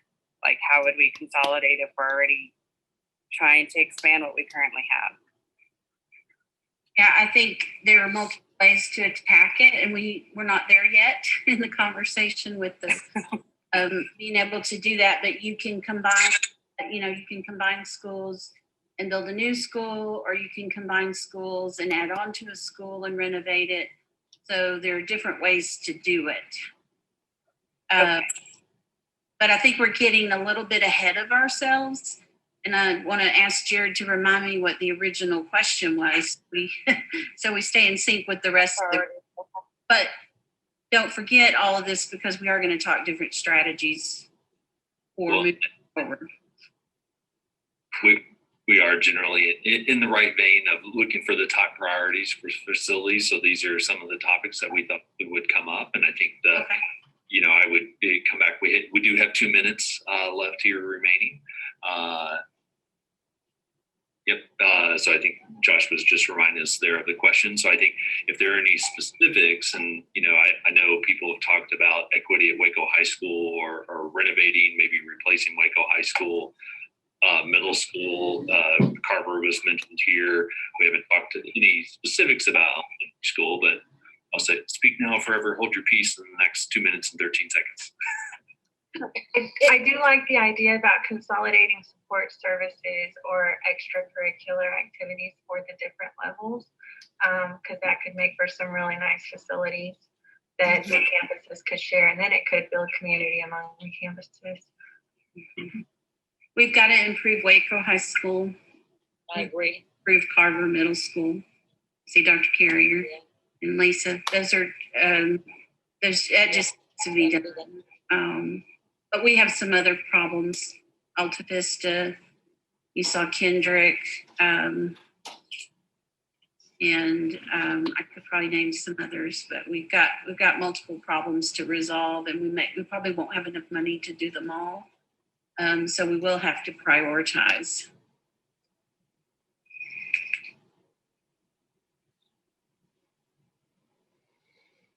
Tawana, you've been quiet. Israel, you've been quiet. I have been quiet, but I did write something while you guys were talking. I guess as a student I lived in East Waco growing up. We were bused over to Viking Hills at one point, and then we started neighborhood school. So my thing is just not busing people across town like that, because as a child, I think I enjoyed it, but as a parent, people being able to get across town if something happened to their child. Also, right, if we're going to be consolidating campuses, making sure that we kind of think beforehand and try to start making campuses build relationships, because I think that is hard on campuses to be consolidated. So just prior to is that relationship building, so they're making that connection with each other before they're placed together. I think it's important. Good planning. Thank you. I just like that. I believe it's important that our students get the same experience, and that isn't facilities, that those kids that are low socioeconomic status, that they're able to see something that's nice and they can look to the future. I just don't think our kids are able to see those nice facilities until they get out. I like that.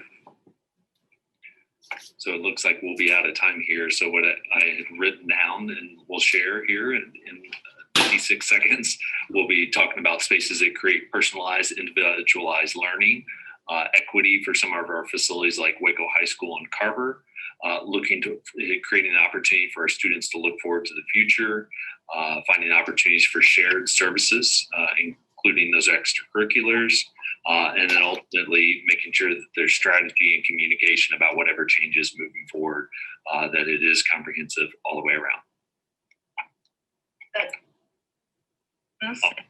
You can take minutes in my meetings anytime, Jared.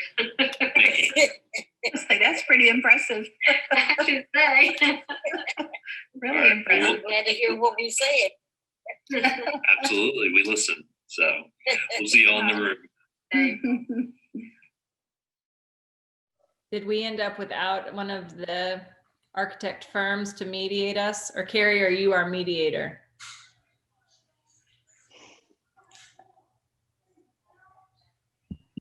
Hardly.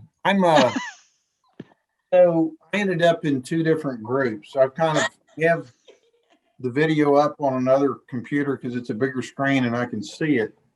I don't know how to tell it, but I don't have, oh wait, I do have audio. I can tell them goodbye. I don't have video. So at any rate, but that doesn't solve the lack of an architect problem. I don't know what to tell you about that. We have an ordained priest in our midst, though, and I think that should cover it. Totally. I'm an Episcopalian, and I would wager that most of the people on this call are Baptists or lapsed Baptists. And in that case, I don't know if I have any power, authority, or even recognize the validity of my holy orders. I love lapsed Baptist. I'm gonna start using that one. They're called Methodists. That's pretty good. I don't have a comeback for that, Aaron. Baptized and sprinkled both. Does that count? Yeah, it's always good to, do an extra one just in case. Actually, that's heretical, but well, that's a topic for another conversation. So yeah, the question okay, here we go. Josh is saving our bacon.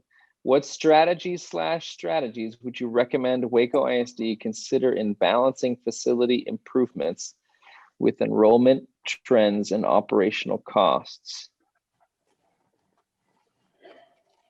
And then it went away. Is that because I remember him saying, what do we want in high school, middle school, elementary school? What facility improvements do we want? That's what I copied off of the last slide, which, okay. Gretchen, I should give you credit. You're the one that said this one of the previous meetings. This whole thing feels very hard for me because it feels like the answer is all new schools, best case things for every student. Like, I feel like we aren't being given limits. Like, it would help me to say, you have $10. A high school costs $5, an elementary school, like, to be able to break it down. Like right now, it feels like we want to buy everything. Sure, why not? And I guess maybe that's what we're doing right now, is trying to identify what our priorities are, but it has been difficult for me so far. I agree, Amy. I'm on the same page. I feel like it's all over the place. That's why I was asking questions. But I guess, like you said, giving a little bit more direction, narrowing down the choices would help us all be a little bit more productive. Ilse, I didn't mean to cut you off. Did you have anything more you wanted to say? No, just finishing that. I just want to be more productive with the time we're given here.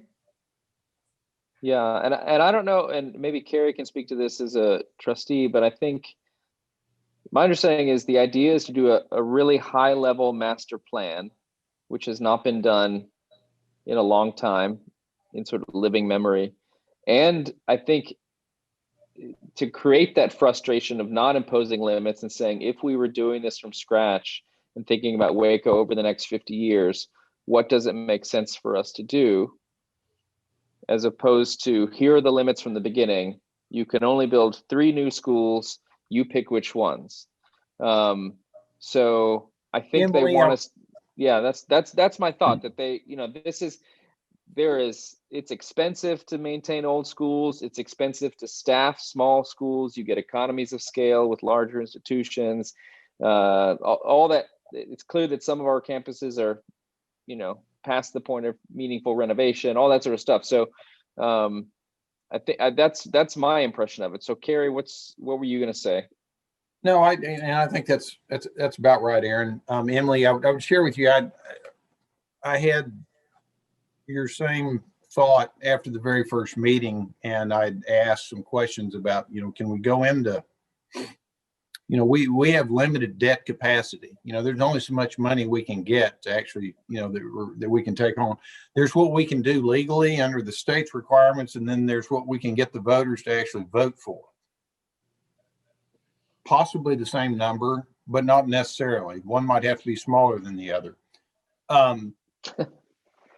But yeah, I kind of don't really like going on a shopping spree or sort of dreaming up all the could be's without some sort of solid grounding in what's actually possible.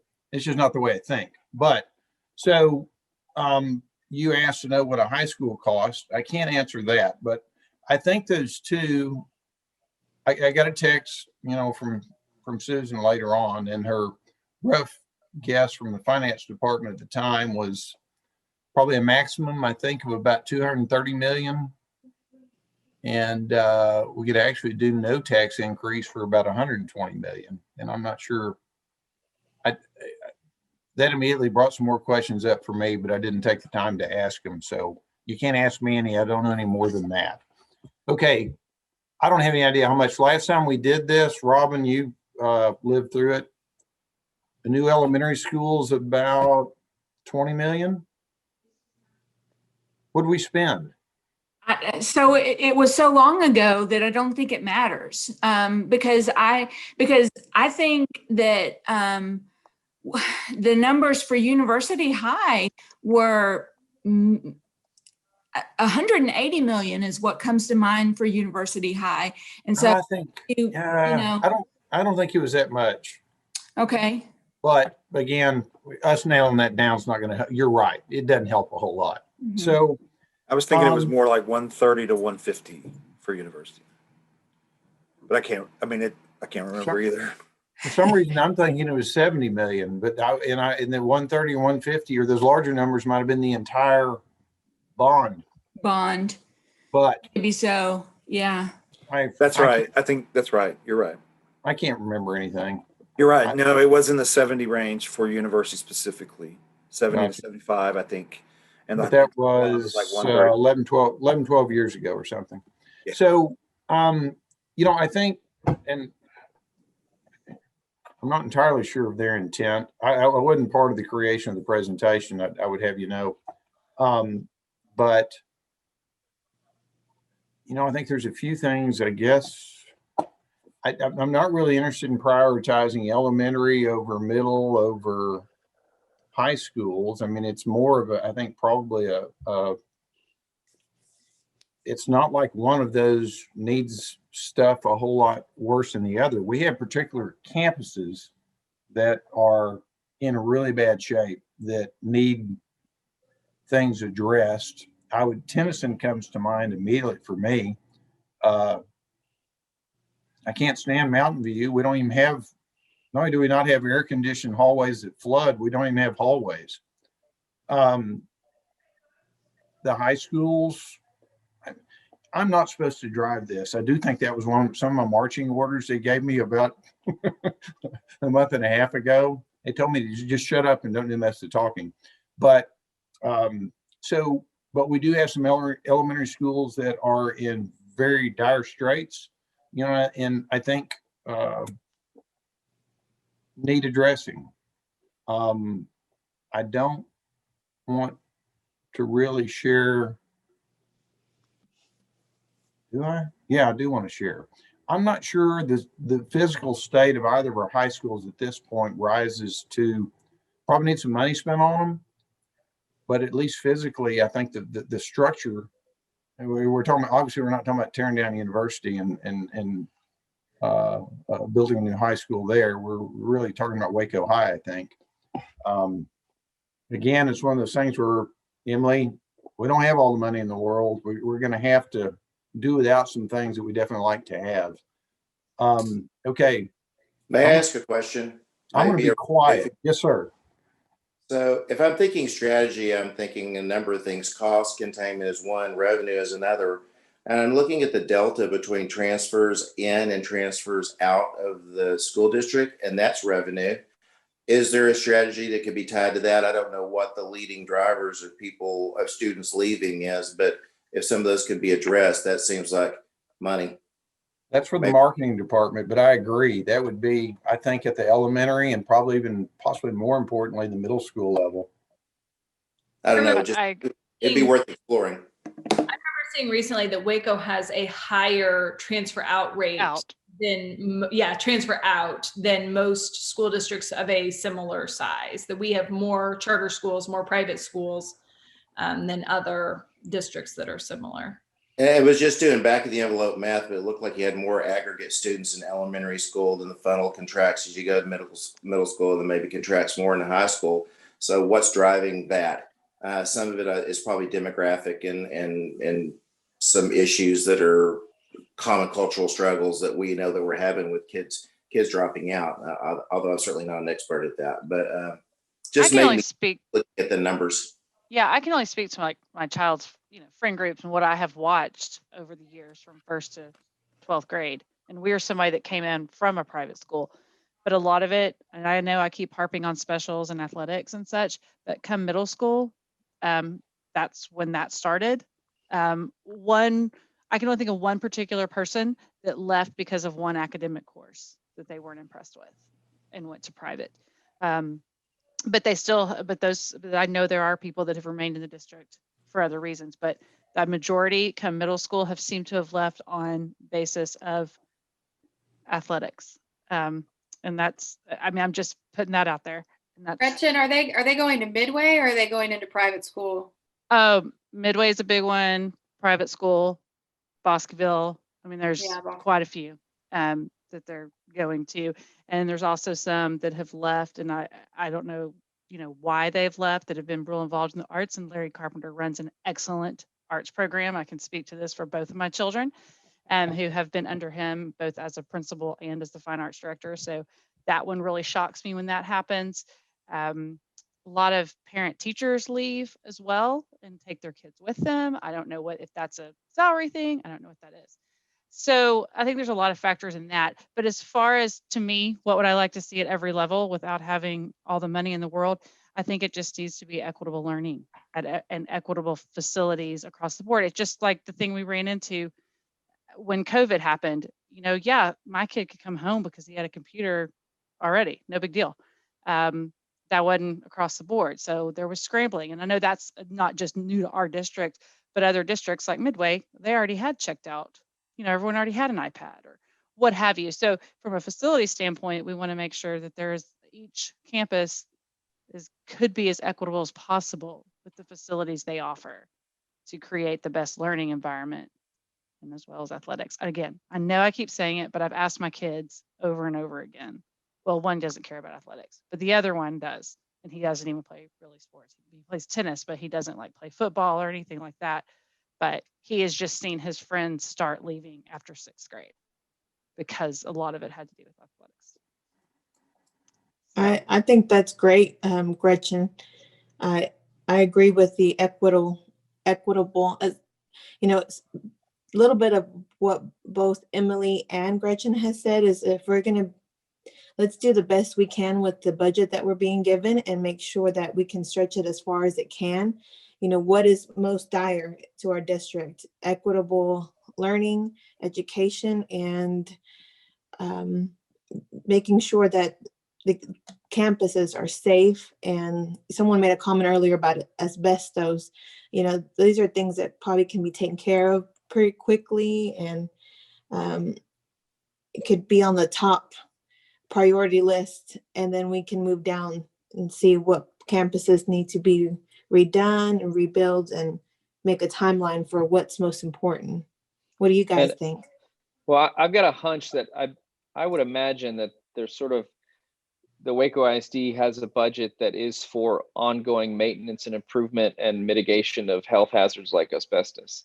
And I think this is the one time for the next 10 to 20 years that we as a community get to think about what school buildings do we want in a macro level, and do we need to have as many elementary schools as we do?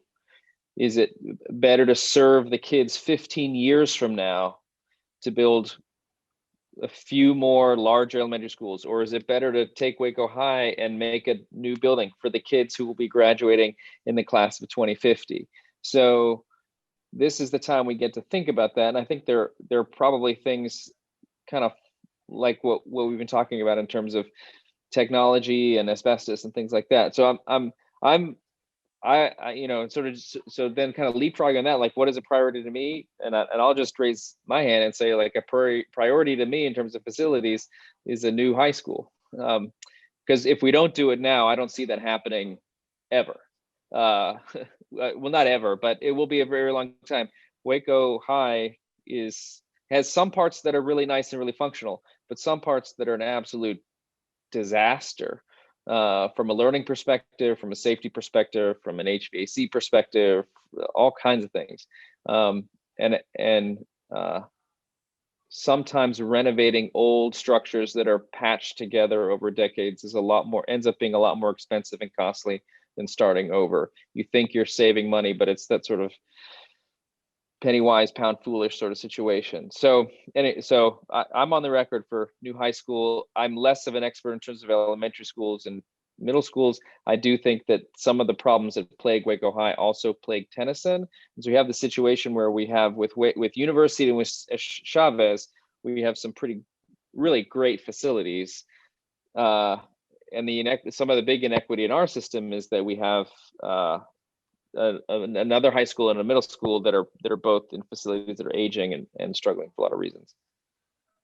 Carrie, when I'm thinking about strategies, I think it has to be run like a business as well. So if we were looking at this in our clinic system or hospital, we would understand what the maintenance costs are and the trade-off versus a new building. And maybe that's too much information, but that's something somebody's going to use, and maybe we're just not looking at that part of the wizard, which is fine. But without that data, that it's hard to know. It feels like a little bit of a Grail quest, and like all Grail quests, there ain't no Grail. Then we're getting into wants and needs, though. So I would see equity, safety, development of an optimal size. Quit talking about it, kind of decide what the optimal size is and get there. There's some metrics along that, and we're kind of trying to find an answer when there's data points that exist, I think. And then, the retention of students, I still think is something that needs to be looked at. I don't know if it's a key strategic pillar, but something we should understand. I think our intuitive sense is that the Waco High needs to have something different, but that I may be wrong in that. Is that helping? Yeah, no. One thing I heard sort of like nuanced in the presentation is there may be significant difference in opinion on whether or not we consolidate a number of elementary and middle schools into, having one nicer, much larger school. I can see that being a point of conflict, which is probably a healthy conflict, but I can see that coming up. And I don't know that we really have time to talk about it here, but it certainly has me thinking about it, and I don't have answers to it today on which one I would prefer. Okay. Yeah, certainly we do have a number of small elementary schools, and I think that in the last round of consolidation back in 2011, we eliminated a lot of the smaller ones. But yeah, that's a painful process. Everybody gets really, really mad. I was just going to say, I remember when a certain school that my child attended was on the chopping block, but didn't happen. And it was a mad, painful process. Yeah. Again, Larry Carpenter guided us through that like a champ. So I think the savings from building a new school, won't pay for it, obviously. That's although that has to enter into the long-term calculus on it.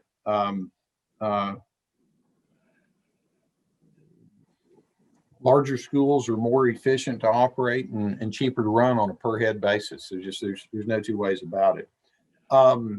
There is also an element where a school shouldn't be a business. I agree with you. We need to be responsible, but a school isn't a bank, and we need to be giving the quality of the education and the student experience. It has to be part of the equation. Well, and that's, the things you can afford to do and the programs you can afford to offer are inevitably greater in a larger school than when you get into a really small campus. It's really hard to do anything special there. One of the things I want to hit before we're out of here. I want to stress to everyone, our schools don't have any asbestos problems as far as causing a health issue in their current condition. It's not until you cut into that stuff that it starts to become an issue, and it becomes really expensive to deal with. But we're safe. Kind of like the money. The money. Of course. All right, we got to go. All right, so again, I'm here to take notes, and so we'll start at the high school level. And again, just to open it up to the discussion, and the question is, what are your top priorities for facility improvements at the following levels, and those levels being high school, middle school, and elementary school. So I think we could start at high school, and we're looking for about 5 minutes on each level.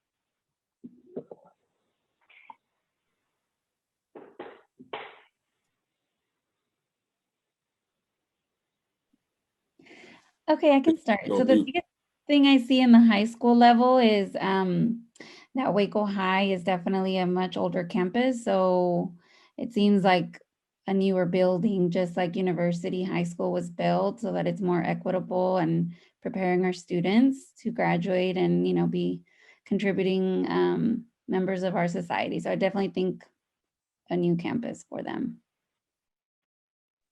I believe on the graph and the chart that we saw, University High School is a newer campus. We all know that, but they're almost at capacity.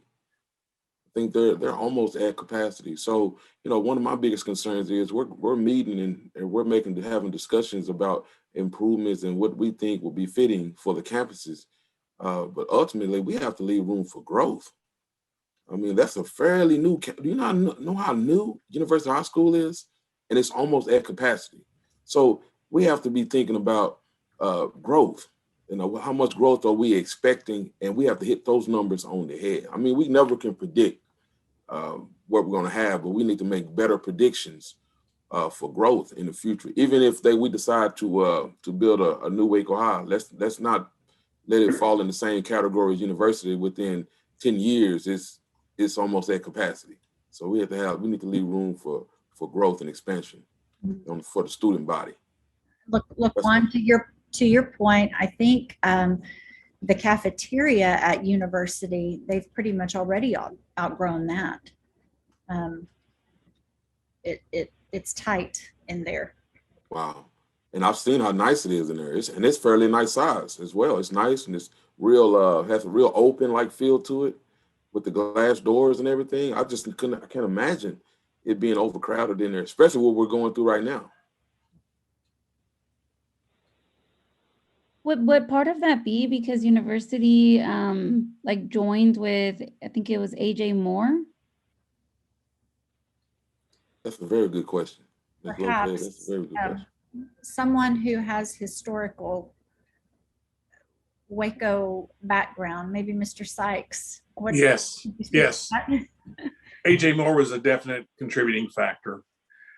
In addition to, I think the trends at University High have probably exceeded our original expectations when that was built. I didn't note I've typically seen university around 1,900 students with a capacity of about 2,150. Waco High is a little bit larger, around 2,000 students with capacity approaching 2,400. But AJ Moore was definitely a contributing factor as we move them from the campus where Indian Spring resides right now.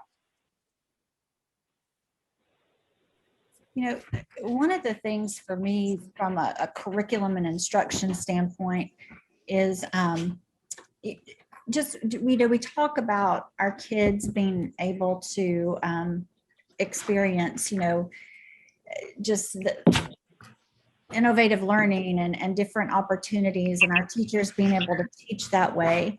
And especially Waco High, it's just not equipped with those features. I mean, many of the rooms still have, not that this seems like a big deal really, but when you think about it at scale, I have a dog right here who's wanting very much in my lap. And I'm home alone, so I can't, anyways, I apologize. But, chalkboards probably from 1956 in some of those rooms that are in there. And, teachers are trying to teach and project and do interactive things and, technology wise, just minus the just some of the oldness of the rooms, the restrooms and different things like that. It's just not equipped with modern day features to allow our students to experience some of the learning. And I also think too, with that comes a mindset, in terms of how facilities link to that feeling of expectation and just what's possible. It's Alfred. I agree with what's been said. I think that the technology has to be at the cutting edge the day it's built. I mean, because technology just changes so quickly, with a capacity for the buildings to be expanded upon. And I think that what you talked about, the limitation of the cafeteria at university, they've got plenty of land, I believe, still, but if you didn't leave a room, leave room for those particular common areas to expand. One of the things that Jerry talked about when we were on the elementary or middle school tours is that each of the particular, library, band rooms, gymnasiums, they have a formula that goes with the size of the building. So I think that's probably got to be very challenging, to plan expansion, but then also to have the expansion incrementally change for each of those particular rooms too. So I think you'd almost want to overbuild in those shared areas to make it so that the students can have the latest at the time present, because it's a little bit of a moving target, I would feel. Yeah, this is Peaches Henry. I really see the library, what we're now calling learning technology centers, as core, and that would be near the top of my list, because that is where students do all kinds of exploration and growth. And so I want to make sure that we are thinking about what are now being called learning technology centers, so that they will be the place in the school that will draw students to them. And I know we're talking about the high school, but I just want to apply that principle to all levels of the school. That is, that the learning technology centers, one, would build for, and I'm not even sure if we would call that extension or upgrading, because things do change so quickly. But however, we can build in that kind of capacity for, do we call it upgrade? I don't know what we call it these days when you're talking about technology, but that somehow, I know we can't anticipate what's going to happen, but that at least in the space that we build for that when it comes to the libraries, and that we do not get rid of book space. I still believe in books made out of paper. Yes, Miss Henry, I 100% agree. I feel like libraries should be the hub of the school. I mean, it should be the meeting place. And those spaces can be very multifunctional, I guess, and used for many things. So, and I do think that at whatever level, if, when students have a pleasant place to go and get books and books that are also new and current, that's another focus that we need to focus on. But some of our collections, apart from this, are also very old. But I think that's going to encourage students to want to be there. But if it's not that space, then no one likes to visit a space that's not comfortable. Absolutely. And I don't want to cut anyone off, but I do want to make sure we get to all the different levels. So we have about 10 more minutes, so we can jump to middle schools. Unless there's any burning things left on high school, we can jump to middle schools here. Well, I think we have many of the same issue. Well, let me just say this for all of the schools. There were some schools, and I wrote a note, update everything. And at some levels, that counts for all the schools, with the bathrooms, the hallways, the classrooms, the outdoor space, all of that. We could see, with the more recently renovated or built school versus the school. I mean, most of the schools are older than me. I mean, really older than me, and I'm old. So I'm really surprised at that. But given that they are so old, it seems to me that there's so much that needs to be updated. And so rather than piecemeal that's what I want to say about that. And then for the middle school areas, it seems like places like the gym and performing arts and those, I don't want to call them extracurricular places, co-curricular places. It seems like they all need to be improved and expanded as well. They just seem very small to me. And particularly as it seems like we're leaning toward campuses with more students. If that's going to be the case, then those places need to be big enough to accommodate that many students. I agree with Ms. Henry. I think they should expand them. Also, I want to mention this. I don't know how y'all feel about this, but I got good friends of mine that we coach little league and they coach middle school, and they need workout facilities. When I say workout facilities, I mean like weight rooms and stuff of that kind of sort for when they're having preparing these young men for the next level of high school. That's always the complaint. I even last month, one of them called me saying, "Man, if I just had a nice weight room over here at this middle school, prepare these 8th graders for going to high school, I really would appreciate it." And I thought about that. I was like, man, we didn't even have a weight room when I was in middle school. So, I'm just throwing that out there. It might not be appropriate for the topic today, but help them though. that's something that can better our district as far as athletics. As far 8th grade is about the age that male and females, their bodies begin to transform. And being able to accommodate them and help them in the process of that, I think would be very helpful and wonderful for these young men and women. That's what they have at the other districts. They have these type of things at the bigger districts and the other districts as well. LaQuan and Salford, I couldn't agree more, man. I'm glad you said that because I hadn't been thinking about it. But the health and the wellness of our children is going to be dependent upon the social determinants. And if they don't have access to gyms, memberships, at home, the school can play that role. And students perform better when they're active, and have the Sure. blood flow. Yeah, Mr. Solano and LaQuan, to build off of both of what you said, we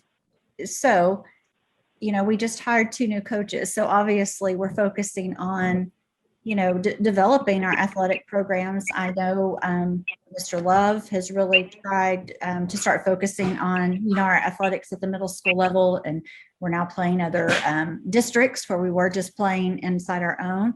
But then also think about how that connects to our dropout rate, which our dropout rate is an area where we're suffering, and we're trying to we have plans because we have to address that. That needs to decrease, and our graduation rate needs to increase. And we think the sooner we can get these kids hooked into something, whether it's sports, fine arts, school, whatever that may be, then when they make that transition to the high school level, they're going to be a part of that community, that athletic community or fine arts community or whatever it is that we can direct them to, which, research shows being a part of that, of a community and staying connected helps you stay in school.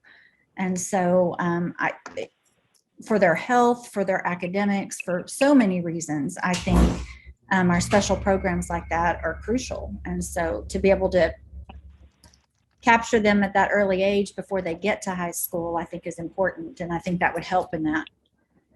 Yeah, I think that's wonderful. I like that. I like the sound of that. A sense of school spirit. I mean, when I was in middle school, I couldn't wait to get to high school. I couldn't wait to be a part of the same tradition some of my aunts and uncles were a part of. I couldn't wait to get there, and I wanted to do my best. And we got to get these children to feel the same way about school that we felt about going to. It was nothing like going to a football game on Friday night and saying to yourself, man, I can't wait till I get there. And how many kids have that dream now? How many kids in the community go to a high school football game and look in the stands and see all the fans in the stands and say, man, I can't wait till I get to high school. How many? We want them kids to have that same dream and that same love and compassion that we once had when we was in middle school, getting ready to go to the high school and couldn't wait. Because if you can't wait, that means that when you get there, you're going to be proud about being there. You're going to try to do your best when you get there. So I think that has that plays a part in it. That plays a big part in it. Now, weren't there several gyms built in the last round? Were those at the elementary school or were those at the middle school level? Do you remember, Alan? I do. Both levels is the answer. We were way deficient in our PE classes and having facilities available for those. So the plan back then was one of expediency, square footage, and adequate size. And the plan was to install, I don't know if it was 8 or 10, if I recall, that would basically be the same footprint. So we would only have to do the physical engineering, if you will, the architectural engineering one time, and then duplicate that over other campuses. And so it was not only the space, but the location on the campus. And I'll be honest, those are some of the more antiquated things now on the campuses, because those were put in especially just to add adequate space as opposed to sufficient space for future expansion and that sort of thing. So it worked well for the time, but in fact, some of the new buildings that we put in, we've had to tear those down too. So, but the cost of those was pretty effective as we got into it, but it was very needed at that time to expand those facilities. Mm-hmm. And before we get split out of here in a couple minutes, I just want to give everyone an opportunity to talk about the elementary schools, and especially talking about size, and as we start to think about the number of facilities and capacity and things like that. Just want to get y'all's thoughts. I know it was touched on earlier, but libraries and cafeterias, having had the opportunity to be in several of the elementary schools, and the difference between an Alta Vista or a Kendrick with small cafeterias and small libraries compared to even to like a South Waco or to Bells Hill, it's just, it's night and day difference, and just really, think that needs to be a focus. And as was discussed, that's such a central part of the school campus.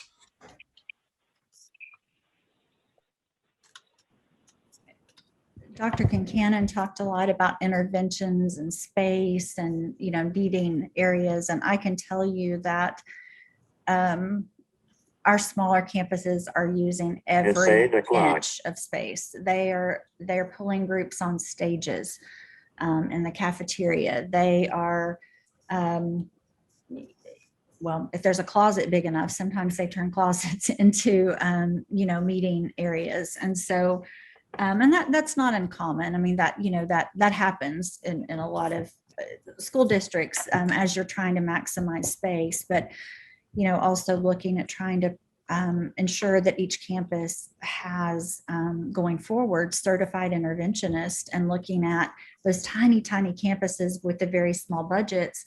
They just don't have a lot of wiggle room to, with their funding to be able to have, sometimes it's just hard, because we've been looking at that with staffing, and those small campuses struggle. So I want to say one thing about group spacing for when people come to campuses to work with students, and even when we're trying to do our breakout spacing. I'm not sure what kind that space is called, but to pay attention to group spacing. I don't know that it's exclusive to the elementaries, but I really think, those are babies. It needs to be pretty, and it needs to be welcoming and just bright. I think that we have, again, back to school pride and wanting to be at school. I think that, I just feel that's necessary. Yeah, primary colors, not tan. Yeah, I agree with you on that. Absolutely.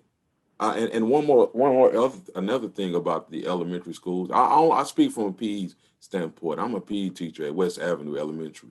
My wife is a PE teacher at Dean Holland for like 20 years. She has probably the best gym in the district. And man, if we can get those gyms, whoever, when y'all designed that Dean Holland gym, y'all did an awesome job, because it's wonderful. It accommodates the size. I think they have one of the bigger enrollments over there as well. And some of these gyms, like the one at Hines, is very small. It's not fitting for all the children that are there. And I think we already covered that, but that's something that we need to address as well. Make sure the gymnasiums are, especially if we're going to combine schools and build a bigger elementary, let's make sure those gyms are adequate. They have adequate facilities to be able to do the activities that we have planned for them. But y'all did get it right over there at Dean Holland. That gym is humongous. It's beautiful. It even has a scoreboard in there at an elementary school, and it's my wife's, but I'm a little envious a little bit. How nice the gym is. You think we're going to need somebody to report out, Doug? We're going to need somebody to report out. So what was it that we had to share out with everyone? Was what type of improvement would you like to see in each school level? Top priorities. Did we say first at high school? Yeah, I mean, we can start. I mean, I'm with like everybody else. I think everybody just wants to new Waco High, and that's one of the biggest priority of Waco High. University, you have a few improvements, but the biggest thing is I think a lot of people in the community want, to improve Waco High would be just if we could get into Waco High. I think another huge push from the community is Carver Middle School. Carver Middle School has a lot of heating and cooling issues. When it rains, it floods. It's a lot of maintenance that it doesn't look like has been done over the years to keep it at the same level as other campuses across the district as far as the middle school levels. Like I understand Chavez is a newer school, but Tennyson is an older facility as well, but it's been taken very well care of. So you can see kind of the disparities between both schools. So I think focusing on Waco High, like you said, and Carver would be like a huge plus for the community. And I come from Kendrick, where it's one of the oldest elementary schools, but I think it starts with leadership and expectations. The teachers aren't going to leave their classrooms dirty or let the kids tear up the classroom. So I think it's also having high expectations that the leadership, teachers, parents, and it takes everybody. I went to the old University High School, and then I was able to teach at the new high school. And I just took so much pride in my classroom where I did not let the kids write on the desk. I didn't let them not even drop a piece of paper on the floor. They would have to pick it up. This starts with expectations. It does take all of us to have a good campus. And even though I'm at Kendrick, it's high expectations. It starts with me and ends with the kids. And I understand that, Isabel, but Kendrick would be my number one. Yes. Yes. But what I'm saying as far as campuses having old and disparity, yes, but it takes everyone, even though it's old. I don't give up on our campus. I definitely don't either. I work in Carver Middle School. So I understand that definitely we take pride in our campus too. We try to encourage the kids to take care of it, but some of the things are not on the kids. Nothing we're doing to the facility is just so old, and there's a lot of things that just haven't been fixed. So I definitely think we should push on our leadership to make sure we're taking care of the facilities. But I think it is much needed improvements that definitely need to take place. Okay, so we're talking priorities. And for me, when I hear this, I'm listening to all of the conversations, and it sounds like there's a possibility for some consolidation to take place with new facilities. So to me, if there is going to be some consolidation to be considered, do not take the middle school out of East Waco. That's a priority for me. If consolidation has to happen, and in order to build a new facility, do not take. I don't think Hines is in jeopardy because it's new. And it does have quite a capacity, but don't take that middle school out of East Waco. That's hard. I second that, and I feel like a lot of people in the community feel that same way. So whatever we can do to save Carver, I feel like we need to do that, especially if we're saying we're considering how the community and how the kids and how the alumni feel in the area. Let's not get rid of Carver Middle School. So are we saying a priority for Carver is a new school, but in the same place? Either a new school or to just fix the repairs. It might be cheaper to just build a new school at this point, but I definitely don't think eliminating the school and the entirety and busing the kids to Chavez is a good idea. I definitely think we need to either repair the school that's there or build a new facility in the same place. I don't think they would consolidate with Chavez. Chavez wouldn't hold Carver. Chavez is almost at capacity and it's brand new. Tennyson is so far past capacity, we can barely walk in the hallways, but it has been taken care of. We have a phenomenal custodial staff at Tennyson. And we have teachers that come up in the summer and take on major projects that make our school look phenomenal. But if you look at the capacity numbers at Carver and at Indian Springs, their schools are so much larger than the numbers they have enrolled. And I think that's probably the consolidation that they're thinking about if they're thinking about one.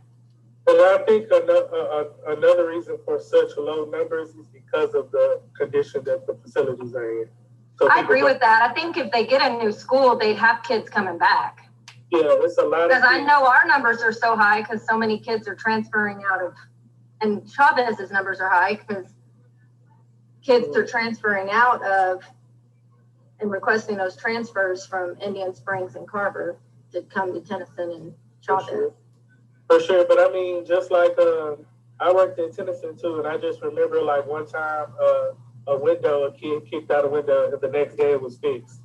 And it blows my mind when I come to Carver and the hallways are flooded and they just put tiles in it, right? So those are things that are taken by like maintenance at the head, you know, not necessarily on campus. So I think that we can, just like Tennyson, y'all just got a new entryway built, you know, there was an update.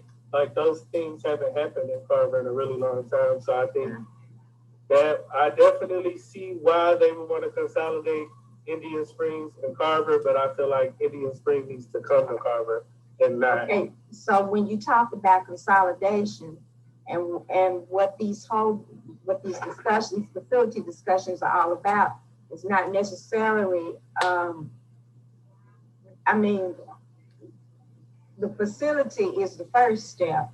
They will redraw the districting lines in order to move students into different areas. You know, you may go to school in South Waco now, but with consolidation and all the considerations taking place, you may wind up in East Waco at the school.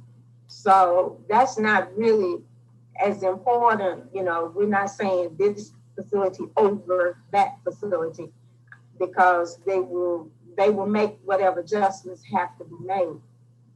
But what I am saying is, keep this, whatever, it doesn't even have to stay on J.J. Llewellyn Drive. If there's property somewhere else, it just needs to be still considered a part of East Waco. Don't just bus kids out of East Waco to another area, to a newer facility, because that will not make that community. And Francine, that's going to have to be a consideration when whatever we look at is the land. I was going to say that over the years, from what I remember in my 26 years here, is that was the main issue, is where the kids live aren't where the schools are necessarily. And redrawing those lines are very, very difficult and make very weird patterns to get kids into certain schools or to balance out the populations. So that is, as far as I remember, always been an issue, that the kids are not balanced. So the schools never fit where the kids are. Well, and that's why I feel like it's important to emphasize that I think it's a priority, because we've always, Waco ISD has always made decisions that may not make sense in the numbers. Sure, you know this. It may not make sense in the numbers, but it makes sense for the sake of sociology, for society's sake. And so the emphasis that I think is important, no matter what the cost. I mean, take the cost factors into consideration, of course. Now, I'm not saying throw them out, but that is going to weigh heavy on how well whatever plan comes up is received. I totally agree with you, Francine. I totally agree with you. Okay, all right.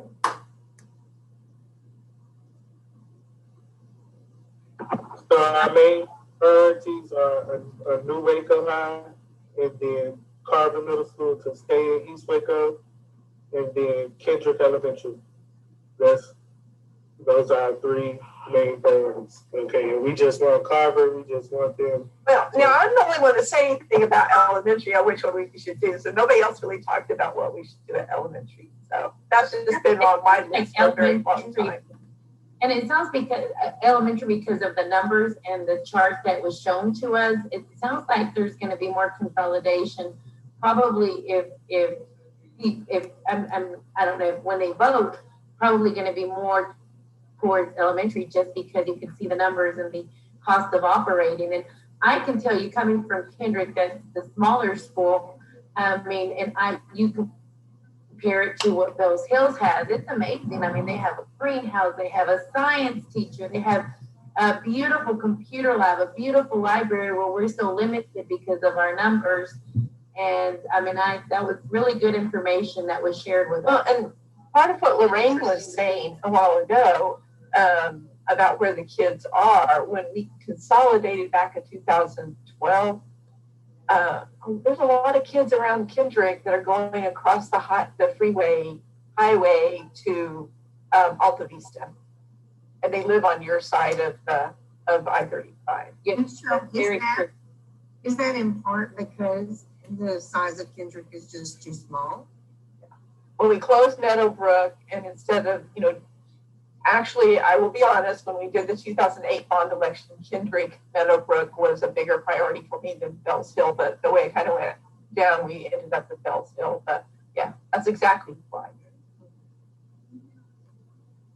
The issue with the campuses that we got, let's say a Kendrick, and I'll just use a Kendrick for example, but is that even if you add more classrooms to it, you can create those common areas that they need to support those additional kids. So every single time you get more student enrollment, those areas, those common areas basically keep shrinking. Same thing, cafeteria. So they start becoming a little bit not really feasible to use for the purpose. So it doesn't really allow you to, let's say, libraries right now have evolved. They're not necessarily just areas where they have books. Now it's more gathering. There's more open space for teachers to just come in with their groups and just have different type of sessions that just take them out of the classroom environment to something new. Especially in the elementary level, that kids just need that constant change of environment and just giving them new things so they can really absorb the teaching of it. As far as Carver, a lot of the issues that Carver has is basically it is an old building, so the more patches you put in there, or you try to band-aid whatever's going on, you always get something new. So it's not, it's all about the age of the building and basically the use of it. Carver has the same issue. There's nothing that you can do with the hallways, with the spaces that you've got. Libraries, there's no way that you can actually increase the capacity for it. Cafeteria, the same issue. So a lot of these campuses have reached already the use for what they were built 50 years ago. They're not feasible to expand to what the 21st century school program is really all about. I think coming into this group, that was one of the things that Alex, I would say is a priority for me, is thinking about having adequate core spaces. However we renovate, however we enlarge, that calculation should be a priority, because that it keeps a school from being just a box full of classrooms, you know, becomes a real learning environment when you've got those adequate floor spaces. And so the priorities for these individual schools, yes, absolutely. I'm on board with all of these. And I think in my estimation and looking at them and thinking about how schools operate, seems like having adequate and well-designed floor spaces, especially like you say, you said it so well, libraries aren't just a place for books anymore. They're true learning environments for the whole school. Cheryl, I have a question for you. What is what do you shoot for when they're talking about new facilities and stuff? What capacity do you look to achieve? Obviously not 100, 95, 90? I think it's 85, isn't it, Alex? 85? Okay. Sorry, what was the question? The capacity, what are we looking at trying to achieve in capacity? 85, 80, 85? Percent of, yeah. I think it's around 80. It's the same. I 80? think we have, 20% of that buffer, if you would like to call it that way. Yeah, to give us room in case there's some growth. Yeah. SpaceX is shaking my house again. Me too. My pictures are rattling on the wall. This has been like crazy. Sorry. It's been real loud tonight.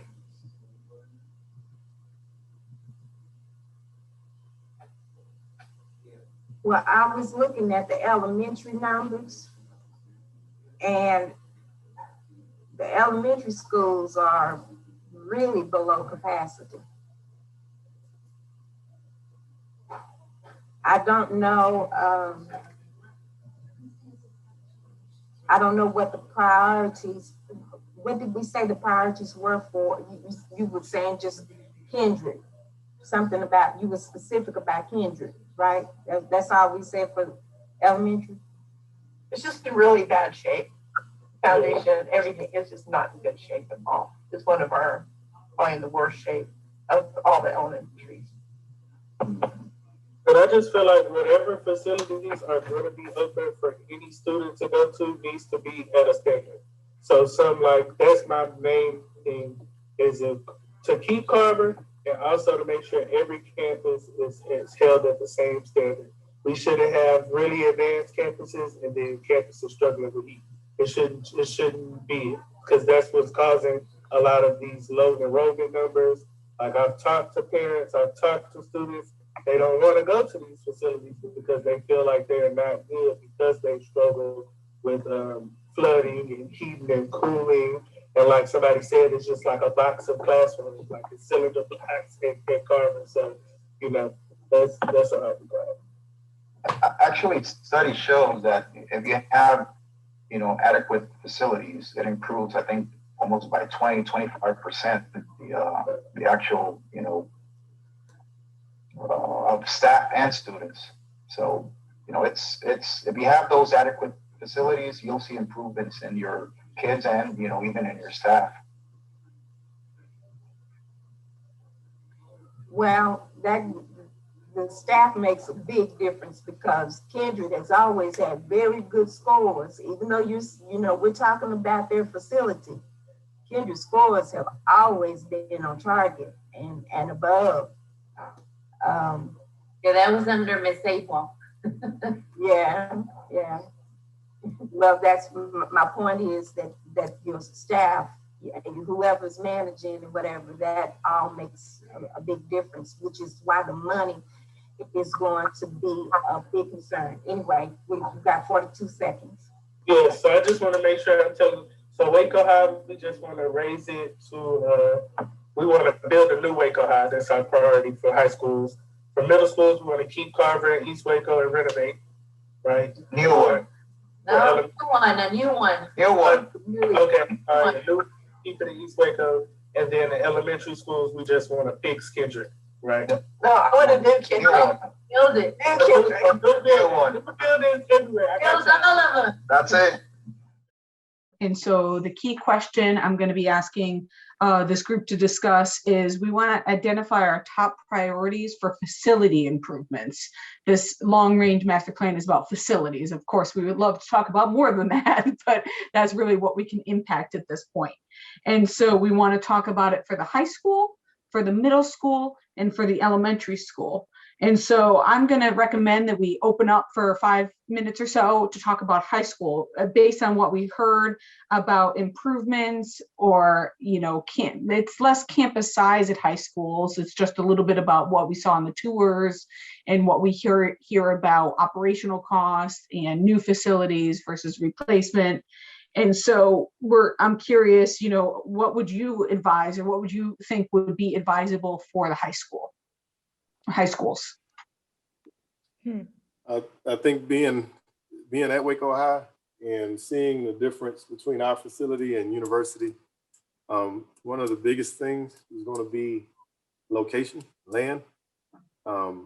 Just because we're surrounded by the Extraco Event Center, and they're trying to buy up everything, and unless we build up, I mean, that's one of the biggest things as far as anything new with the new Waco High in a sense. And that's just based off of the land around us. And I don't know all of the details of what Extraco or McLennan County is trying to do with that, but just understanding with just some of the land swap and now them building And the so new your concern is about we don't have enough land for high school? Right, yeah. Okay. And so if I'm hearing that correctly, you would almost advise that we probably don't want to deal with purchasing new land. We probably want to make do with the land we have. I wish we could purchase new land. Dr. Tikal? Dr. Tikal. Thank you, Mr. Chair. But it's and yeah, so land is we've talked about that as a board, and I think ideally you want to have a minimum of 80 acres for a high school, and Waco High sits on, Casey, help me, 42 acres. It's small, yeah, whatever it is, it's small, and that's without the adjacent Lake Air property. Right, and I think actually we're gaining, Robin, you might be able to help me. I think we're gaining some acreage from the venue project. We are, but we're not gaining nearly close to where we would be at 80 acres. It's more acres than we have, but still not enough acreage to build what one would consider kind of a modern high school spread for a high school. Right. And I know that O'Connell Robertson has worked extensively in Round Rock on their Westwood High School, and also their really cramped space. And like you were saying, James, they've built up and they're making the most of what they've got. But you're right. Ideally, the high school would have twice the amount of land so that we could have, and I guess what I'd like you to speak to is why. Why do you think we need more space, and what kind of programs could we offer if we had more space? Well, I mean, looking at the equality of some of the programs, like I know some of our kids would love to have culinary arts. That's one of those things that we couldn't offer right now because we don't have the capacity to be able to do anything like that. But with us having more than 300 more students and 50,000 less square foot space, it becomes a tight hallway. But it's just a matter of being able to, I guess, manipulate the land that we do have. If we are not able to go out and purchase new land to make that, get anywhere close to that 80 acres. But just trying to make it, my question is, how will we make it work with the existing building, with the few acres that we have, to be able to build and continue to have school regularly without merging or consolidating everything down. So that's the bigger question in my mind, is how would we be able to do that?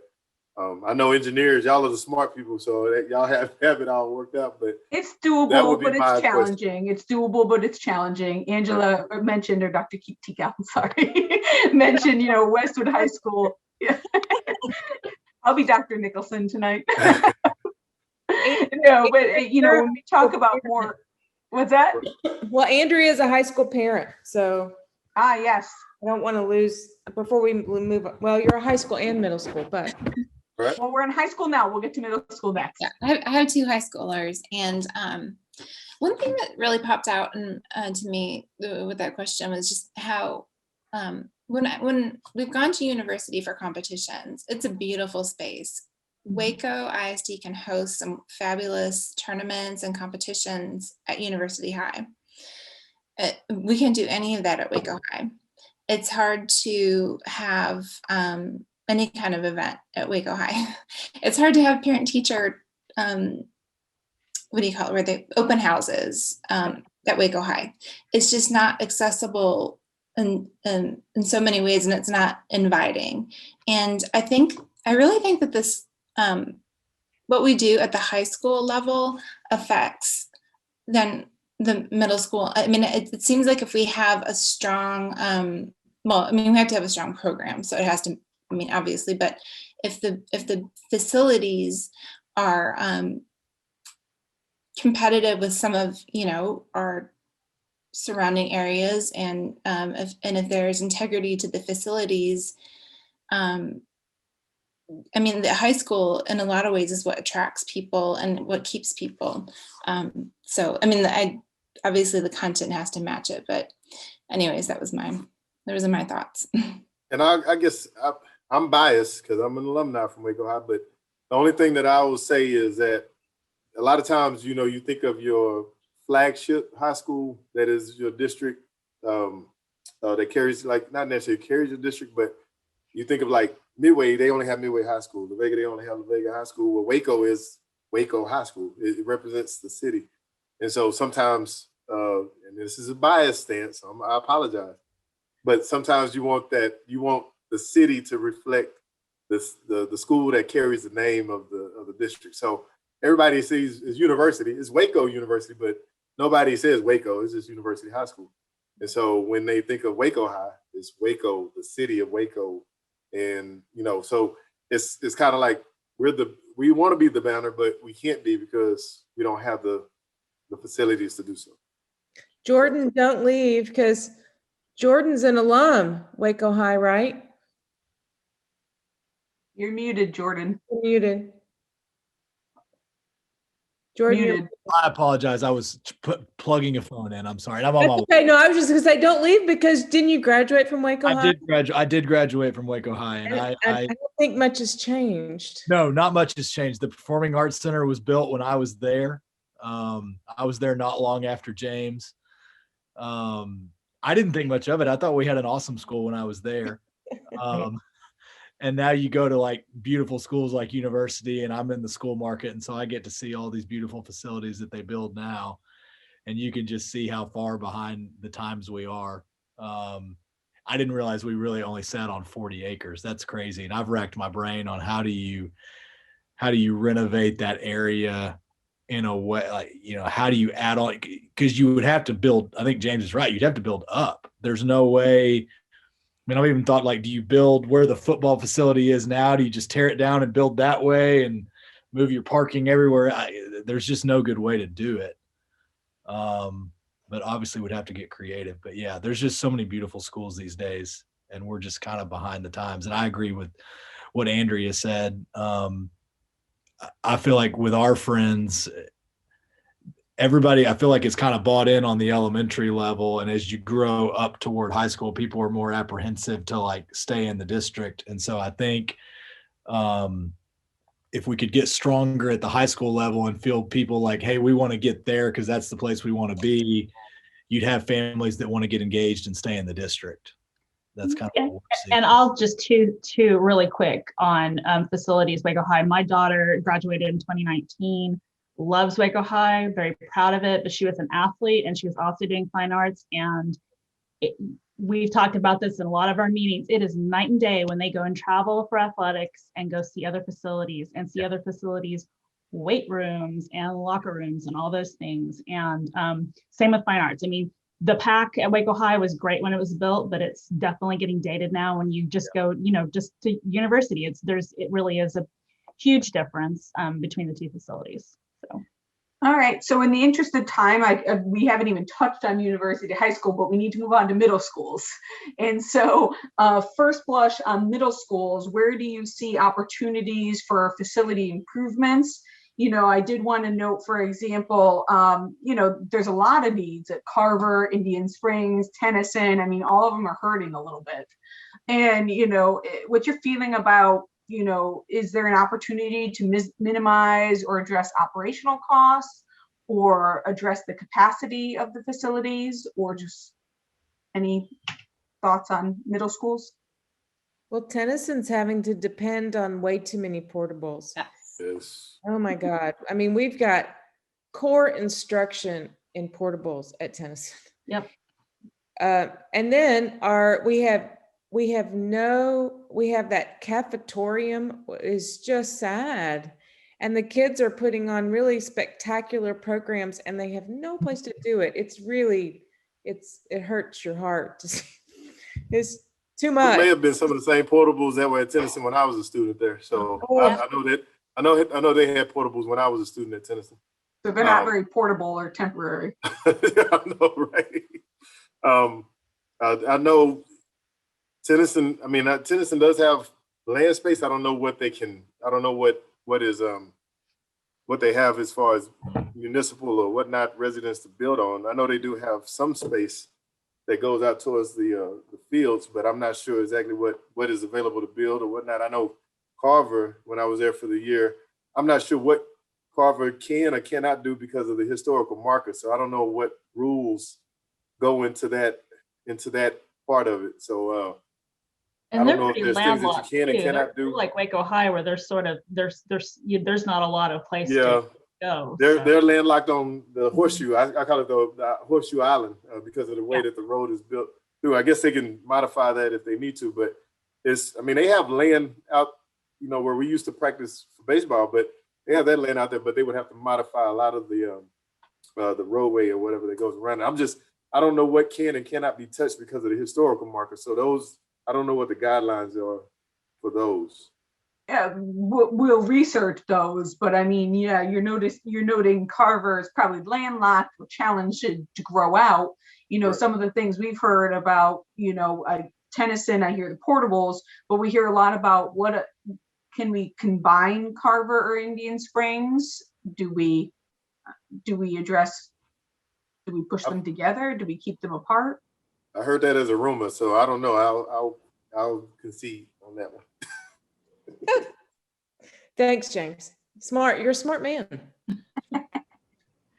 I think Lake Air, our middle schools, except for Chavez being fairly new, but Lake Air is filled, and that campus is just a hodgepodge. Mm-hmm. Yes. That's another one that was built in the early 60s, right? Yeah. Even late 50s. And it's got all these different outbuildings. Mm-hmm. Security there must be really tough. I think it, from an administrative point of view, must be really difficult to manage. And then that band hall, do they use that round building for bands still? It was the choir building when I was there in middle school. Oh God, isn't that building something? When I first started, it was a storage building, so I don't know what they used. Yeah, I think the round building is they have it divided for middle school, at least as of 2 years ago they did. What do you mean divide? They had I think it was divided, unless I'm getting my buildings mixed up, but they had a middle school classroom in there, and then I thought they had something on the other side, or maybe it was just one room. Maybe I'm getting it confused, but I toured it. And that gym, the Lake Air gym's terrible. Yeah. Oh, but I Indian Spring was a high school. Was Indian Spring a high school first? Yeah, it was AJ Moore. Jefferson Moore. And then it was the 9th grade center, and then it was yeah. James and I are dating ourselves a little bit. Oh, I graduated from Waco High way before y'all, so don't worry about it. All right, so I have to play evil timekeeper again. So last but not least, we want to talk a little bit about elementary schools. We heard a little bit about, operational costs to do sort of a larger campus versus more regional, not regional, more local neighborhood schools. Any thoughts? Does that influence, how Waco ISD wants to proceed? Or we like things, something's bad? Say that one more time. Elementary schools, we heard a little bit about, potentially not regional, but larger schools versus smaller schools, neighborhood schools versus larger schools in terms of operational costs and in terms of, parent experience and student experience. And then I forgot what I said after that. Well, I think the Dr. Kincannon mentioned, I think in the previous districts that most of her elementary schools were about 800, 750, 800. Yes, that seems to be the trend in Central Texas for more recent schools. Okay. And so I know we have some schools that are much smaller than that. And maybe that would be something that would ease up costs as far as I know you're talking about cutting jobs, but I mean, that may ease up costs for the district as far as consolidating some of those.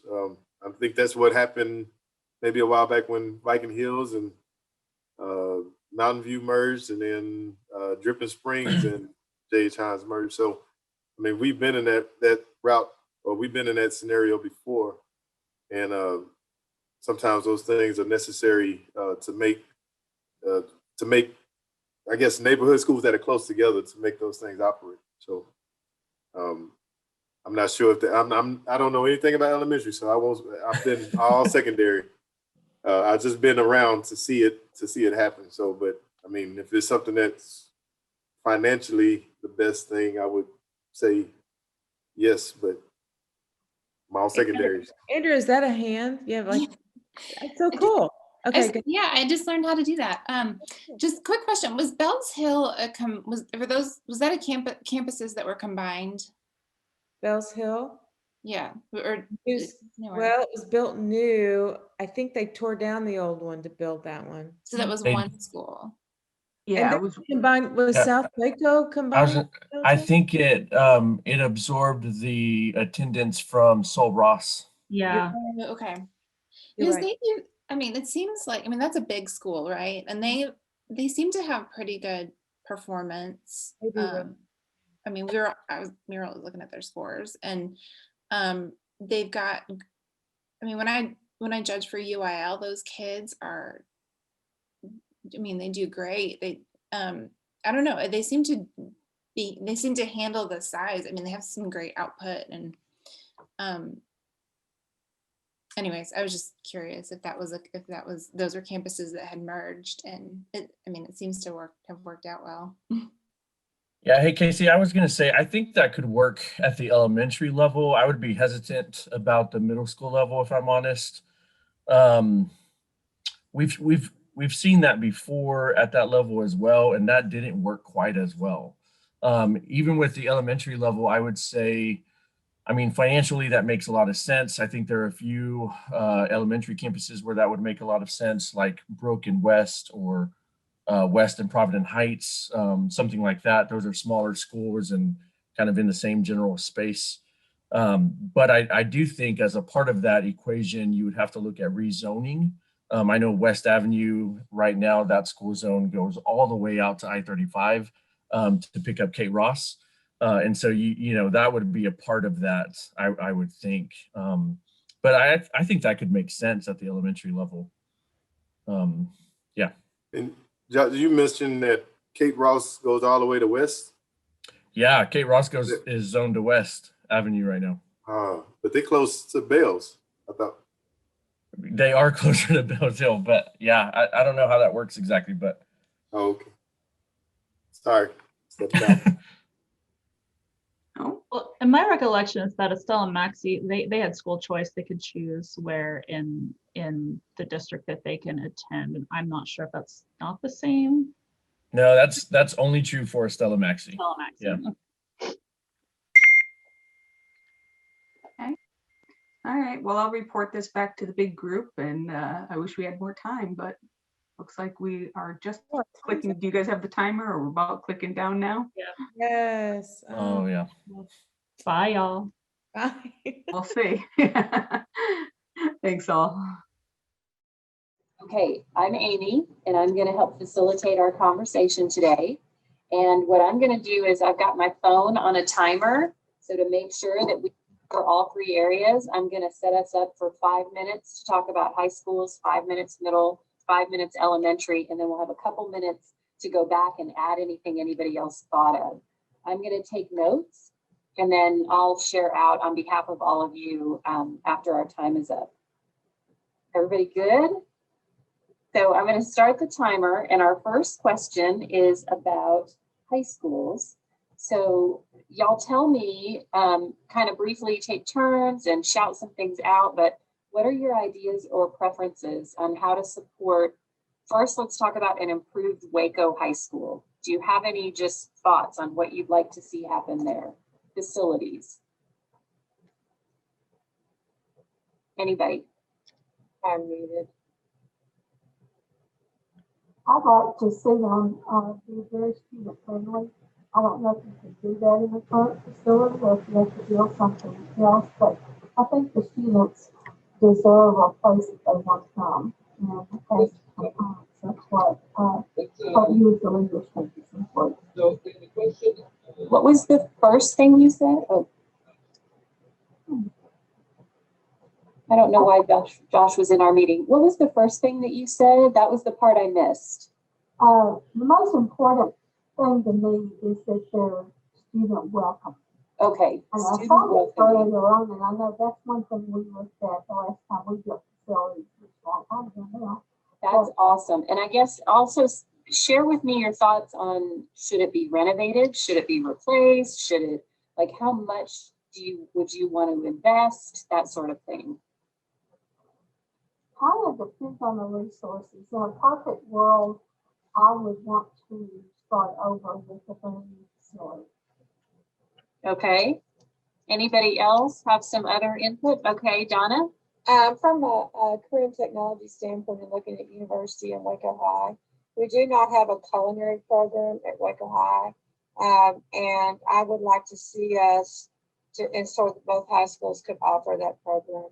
I would like to see a culinary program with the professional kitchens and things that we could in a restaurant, like we have at University at Waco High. And then Waco High has a great school store program that we have, and to have an actual school store would be a great thing that was built in so that the students could get even more from that program.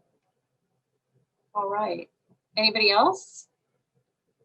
I just want to share, I was one of the members that went to tour the high school, Waco High, and I think safety, providing a safe environment for our students. I experienced a stairway outside that was, was made out of concrete, but it wasn't safe because some of that concrete has, broken apart. And so I just feel like Waco High needs to be replaced and become more of a safer environment for our students. And the current, our current Waco High, the facilities are very spaced out, especially the cafeteria and the gym. So having a building that's more, closer in units. And so I think Waco High a new facility would be great for Waco High. Okay, awesome. So similar to what Meredith said, my name is Tiffany Witzel. I'm the Executive Director of Secondary Education. Similar to Meredith, I think the spaced out piece is hard for supervision, but I'd also say how our offices are set up.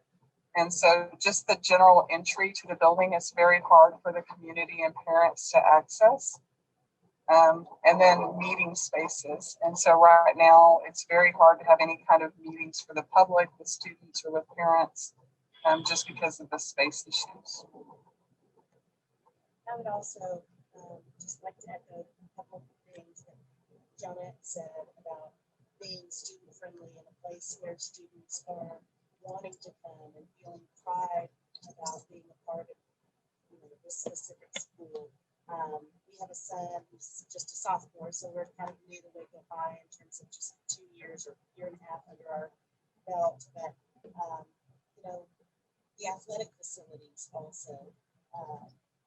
We are just not comparable to any other athletic facility that we go to in the area or, you know, across the state. And I'm not one that's going to push only athletics because I think that academics is absolutely the most important. And so I do want to see our students having different opportunities, like Donna said, about culinary arts and fine arts are very important to our family. But, you know, it needs to be a place where students are wanting to go and they feel a sense of pride about going to. And Waco High is just, it's super outdated. I mean, it feels like, you know, I'm a kid of the 70s and it feels like I'm walking into a building that's way before my time. Okay, well, let me ask you this, related to Waco High, before we move on to real quick to other high school facilities, do you have any thoughts about, again, just well, let's move on to other high school facilities. And while you're talking about other high school facility needs, we have about 2 minutes for that. What do you think about their prioritization in relation to Waco High? Does that make sense? I would personally leave a lot of that up to the experts in terms of builders and architects and people that are really looking at the data-driven facts about population and how many we have. I mean, I think renovations can also be really beautiful at times. So I don't know. I'm not an expert in that. Okay. Any other comments about the other high school facilities and, you know, the need for their improvement over or before Waco High School improvements? I have one other thing I was going to say on renovations. Since 1985, we continued to renovate the old Waco High on 19th Street. And when you get through, you still have a very old building. And so, you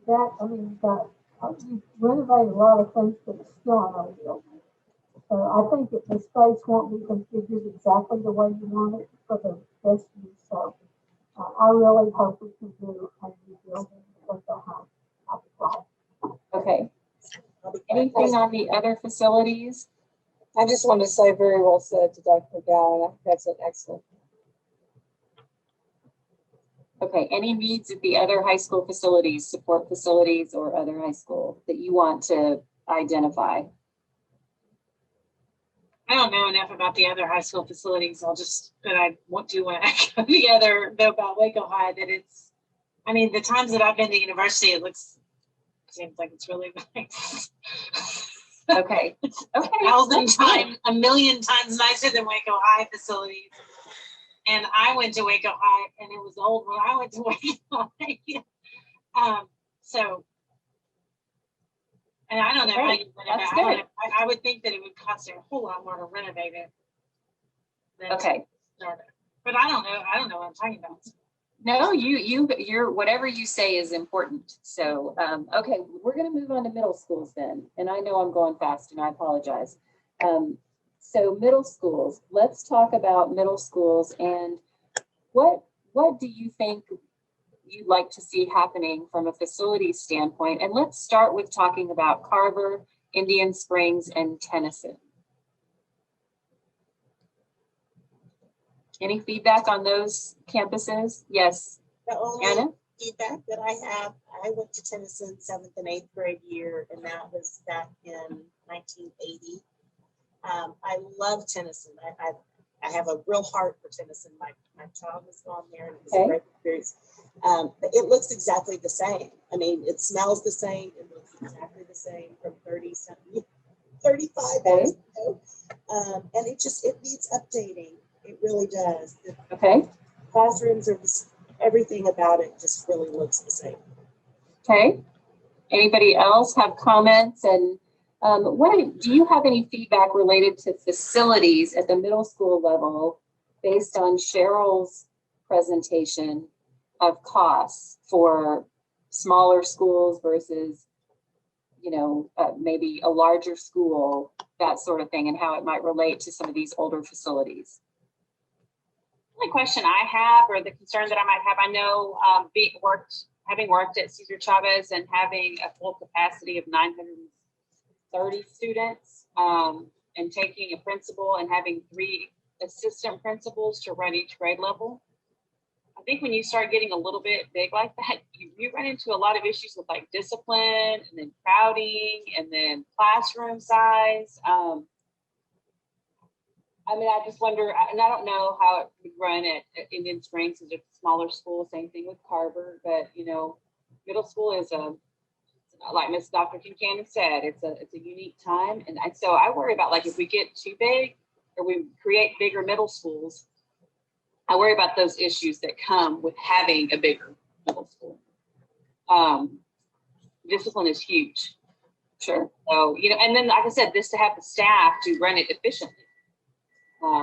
Sure. I know we've done that analysis, and I think they went down to having like 2 assistant principals, and just paperwork alone is a lot. Good points. Okay. Yes, Donna. Well, one of the things, I'm the current technology director. I'm sorry, I didn't say that about myself. But one of the things it's been suggested to us from our business advisory boards and also requested by principals, is that we have some career and technology programs at the middle school. You know, part of the challenge of that is the number of kids you have in order to offer those kinds of programs. Like if we wanted to offer a pre-engineering class, if it's a small campus, then we have a difficult time providing that because I can't have a teacher just do one class and done. And so one of the things with a larger middle school would be that we'd be able to offer some of those things. Provide some computer labs, and now that the state of Texas has allowed us to put CT funding down in the middle schools, there's some opportunities there. But if you're small, and I taught in a small school at one time, we couldn't offer the same things because we just don't have the kids. And so I think that there are some things you can offer in a larger middle school than you can in a small one. I get all the other issues, blending a mix of what you want. Good point. Do we have any other comments on just the condition of those schools and priorities for middle school facilities in general? I think from looking at the pictures that we've seen, that Carver is definitely a priority. I think there's a big contrast between their campus and even Indian Springs and Tennyson and Cesar Chavez. I mean, all the way around. Their athletic facilities, their gym. If you've never been there, it's an odd little layout too. It just looks really old on the inside. And I think, you know, I think they do a great job of like decorating it and things of that nature. But it's just, like I said, it's obvious if you've ever visited there that it definitely needs to be a priority. Great. And it's just many things over the years. You know, at one time we had, you know, elementary there. There's been lots of different things housed there. So it wasn't necessarily built as a middle school. So I think that's something to talk. And I would just add a comment, not to be just a piece of information related to how schools are designed or built for certain things. There's also a difference in how you might design and build a larger middle school than trying to retrofit an existing middle school that was built for, you know, a smaller size. Additionally, today's facility planning allows for ways to sort of break down the school into neighborhoods, not separate them. So it's still one building, but just different ways to orient it so you can have that smaller school setting that helps support it feeling big. Although it doesn't change the need for some of the staffing. I'm not trying to say that at all. Any last comments on middle schools? Otherwise, we'll move on to elementary schools, and then we'll maybe have 2 minutes, I hope, at the end. So what are your thoughts about the elementary schools? Any ideas or priorities related to specific ones you heard about or visited, or just the idea of neighborhood schools in general and school sizes? A little confused about what he said about the portables, and I'm only saying this because I'm a principal at one of the elementary schools that had portables, and we were named on I think it was under Meaning like that we don't use the space that we have in the portables? Is that what that meant? I don't think that's what he meant. And I heard what he said too, and I was a little confused by it. So we'll get some clarification. I'll make sure to get some clarification on that when we come out of this session using the chat.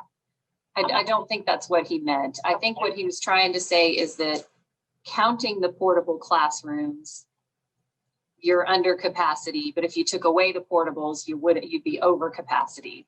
So I think that's what he was meaning, but I would need to confirm that. Because I know I'm not the oldest campus, but I know I have 609 students when I'm at right now, and using what I do have. Yeah. I mean, I use all the portables. And, sure. Yeah. So we'll follow up. What do you have comments about schools that have portables on the site? What are y'all's thoughts about the facility condition of the elementary schools? They need to be updated for sure. The portables, I don't think, they don't offer the same thing as a classroom. So, I feel like we're constantly having to repair them. We're not going to spend more money on them. So, I mean, we just had a facilities walkthrough. We're thinking, well, we could paint them and try to make them look a little bit more appealing. Maybe possibly take the carpet out of them that's kind of old and dingy and has that old smell to them. But like, I have a fifth grade classrooms in portables. Fifth grade doesn't have a cap, so I have a portable that's housing 24 students in there, fluctuating between 25 to 26 students. It's just, we're packed. Okay. So I'm hearing you say some of the portables are crowded, would like to see them replaced with newer portables, if possible. It's pretty tough to renovate a portable. I also heard we spend a lot of money on the portables. Right. To rent them, that it doesn't, I don't know. Depends on how old they are. You probably bought them. So does anyone else have some comments on the facilities that you saw from an elementary school? Anna, do you have something? Just what, is it Lena? Yes, ma'am. Just what she said, as far as I think the elementary schools that I'm familiar with are just busting at the seams and are just needing more space. Which ones are those? Main campus, Hillcrest in particular. They can't do small groups because there's no place even in the hallways. They find a way to do it, but we've been there for 10 years, almost 10 years now with 2 children, and that's always been a problem. It's just the space limitations. Okay. My kids both went to Lake Air, so one went all the way through 8th grade, and my youngest daughter would not go to the bathroom while she was at school because it was so disgusting. My parents went to Lake Air. I went to Lake Air. That school is old, and they do a good job putting lipstick on a pig, but it is, it's old school. I think it was 1957. So I'm going to just throw a question out there related to that. What would you like to see as members of the facilities committee happen to some of these older, smaller schools? What would you prioritize? A renovation, a replacement? How could you kind of, thoughts on what you might support? And that's another, I don't know how you renovate. Yes, let's go ahead. Can I say something? Sorry, real quick. Yeah. Is that I also want to keep in mind, the older schools, yes, but at the same time, newer isn't always better. For example, in the primary grades, those classrooms need to be made to where, the littles are supposed to move during their instructional day. So your older campuses, so let's say Kendrick, those pre-K kindergarten classrooms are large. So they allow for the movement of how the instructional day is supposed to be set up with learning centers and exploration. Whereas your newer campuses, J.H. Hines, Bells Hill, Dean Highland, those pre-K and kindergarten classrooms, yes, they're newer, but they don't work well for what the littles are supposed to have. So I'd like for us to keep that in mind with renovation or new, that we truly look at the primary grades and then the intermediate grades when constructing and developing as far as what learning looks like today, in addition to the intervention spaces. But great. That's perfect. We have 59 seconds. Real quick around the room, what would be your number one priority from a facilities standpoint, if you could pick anything? Start with equity of campuses. Okay. I would agree. Okay, that's a big ask. Do you have any specific, anybody with anything different? My name is Norman Mann, and I'm a trustee on the school board. And one thing that I see missing in all of these conversations that needs to be addressed is that we need to know how much space is needed for elementary school, for high school, for middle school. And you have to, I said this before, Waco is landlocked. We do not have space to really expand our school.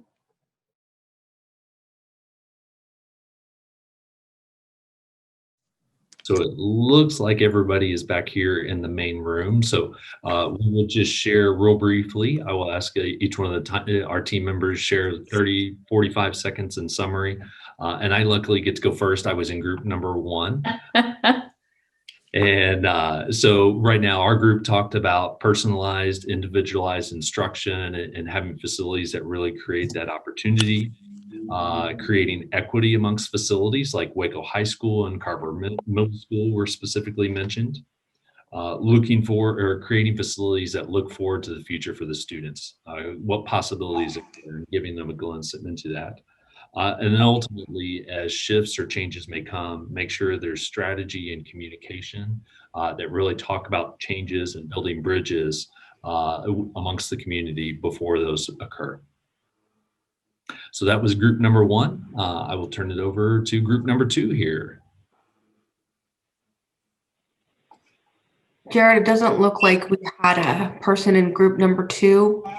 So if there's anybody from room 2. Carrie, I think that was us. Are you ready to share?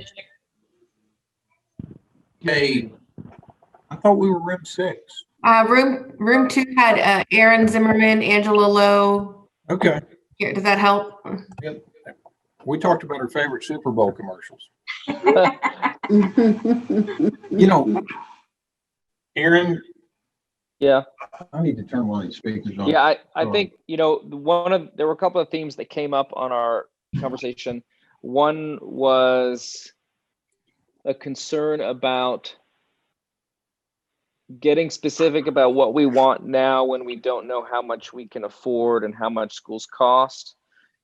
There was a conversation about loss of students and how that impacts, again, revenue, and thinking through kind of there was a sort of a looking at this as a business, what can we afford, how much does it cost, and that sort of angle. And there was some discussion around that for a while.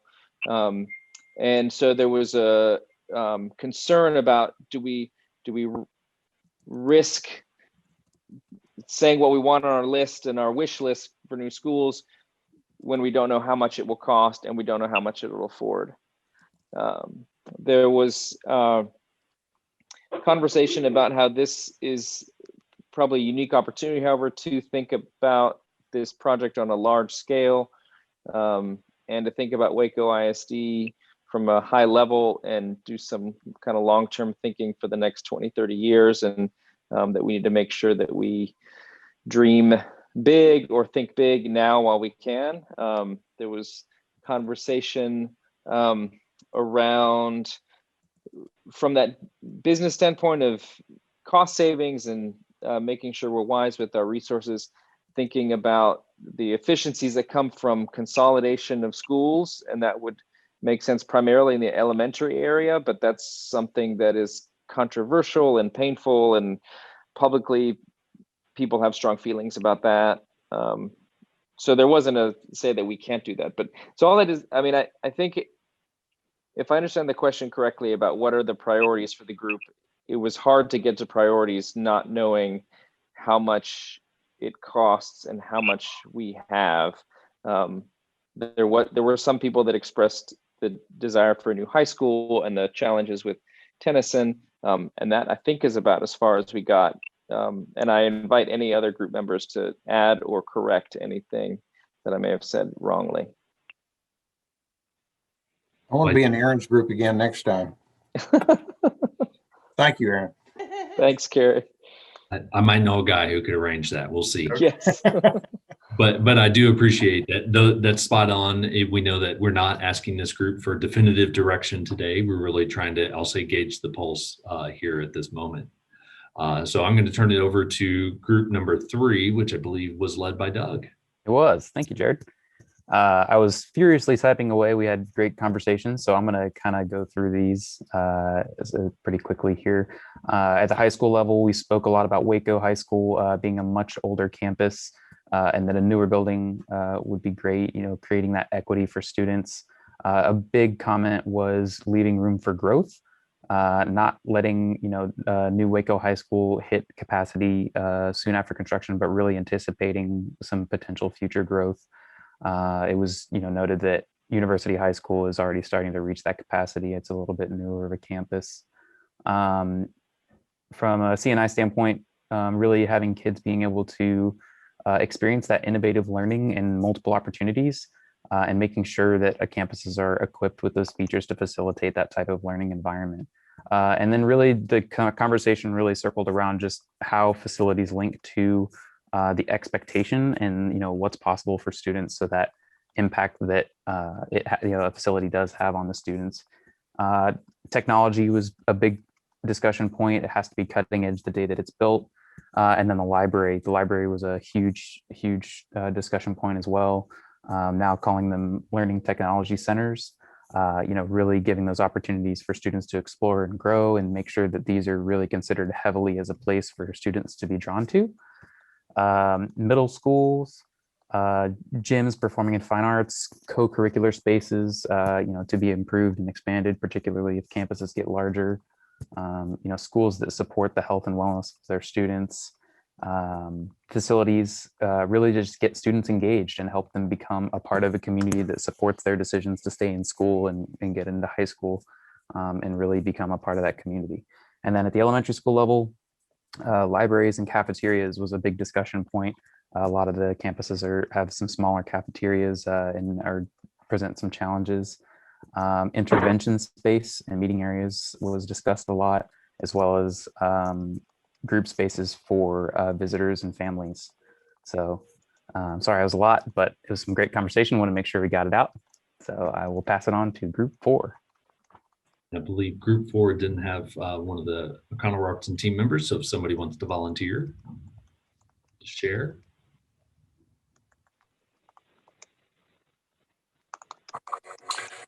So I was kind of an observer through all this, through the conversations. The conversations in group 4 went pretty well. I heard a lot about some pretty specifics. I'll let some other people kind of join in, but most of what I heard was kind of the disparity between the buildings and the ages of the buildings, the importance of the core spaces, and probably one of the stronger things I heard was the importance of keeping campus in the East Waco community. Great, I appreciate that, Kevin. Anybody else want to add to group number 4? Kevin, could I ask, was that at a campus for elementary specifically, or middle school, or both? Did they specify? So we did get into some specifics. We talked really about the high schools, about the importance of really evaluating the Waco High School, the need for possible replacement of that campus. We talked about the middle schools in particular, the differences that we're seeing kind of between Carver and other elementary schools, the ages of the building, kind of that effort of maintenance. And then we discussed Kendrick in particular also, and that's where we really got into the core spaces, where we talked about the libraries and things like that. Somebody else could jump in. There was a whole lot of discussion in there. There was discussion about the importance of keeping a middle school in East Waco, not necessarily that old building, but possibly more different space, different land, new building in East Waco, and looking at the consolidation, what made sense, what makes sense if there is going to be consolidation. Sure. I think I'll just piggyback on that. We definitely want to keep Carver and East Waco. So even if that's repairing the building that's there or building another one, which I think everybody voted in our group to build a new school, and Waco High as well. We wanted to build a new Waco High and then a new Kendrick Elementary. That was another big concern just to help on improvement in enrollment numbers. We think that'll help in that area too. Great. We also talked about about how that over the years, watching this process over and over again, how it's very difficult to know where to put schools based on where the population of students are. That's been the schools aren't always where the kids are, and that changes all the time. So the difficulty in doing that. And we'll shift over to Casey and Amy for maybe 30-second updates. Again, want to be cognizant of your time. If we don't want to run anybody off in comments, we love them, but please do add them to the chat if you have more. And so I was group 5, or I represent group 5. I played evil timekeeper, so we could have kept going a lot longer, but we were able to touch on each of the key points here. So at the high school level, most of the discussion was around, or all of the discussion was about Waco High School. You know, it was noted, this is what attracts people to the district. It's the mainstay. It's Waco High School. I mean, yes, University High School is here, but Waco bears the name of Waco ISD. And then we also talked about, inadequate or costly land. I mean, land is at a premium now, and does the district want to explore building new? But if, how can we make it work with less land was really the tenet of the conversation at Waco High School. When we talk about middle school, the biggest priority there that was discussed was there's way too many portables at Tennyson. It is just really challenging, and it's just shameful was the comment at Tennyson that we have that many. And then we got a little bit onto Carver before I pulled the plug on that one. Just time-wise is, Carver, there was concern about the historical markers there. Is that going to make it challenging to redo or rebuild that school, to be explored? Also that it's landlocked is a little bit concerning. And then the conversation about elementary schools is we acknowledge, okay, if the regional trend is more like 750 to 800 students per campus, we're not necessarily opposed to that in the district at the elementary school level, but it was noted they would not recommend that extended to the middle school level. If we have to do that for the elementary school for operational costs and savings, it's worth being explored. Great, thank you, Casey. Amy, you want to wrap us up here? Yep, I'm going to go quickly, and thanks to my group. I'm sorry I moved you along so quickly, and I probably won't represent everything that was said, but we'll get it down. High schools, perfect world, we'd start over with a new facility. Everybody seemed in agreement to that, but just wasn't sure how we'd do that. Some of the reasons: a safe environment is needed. It doesn't feel quite as safe as the other campus. Would like a more consolidated building, not having everything spread out, harder to supervise that way. Some of the other comments were it's super outdated.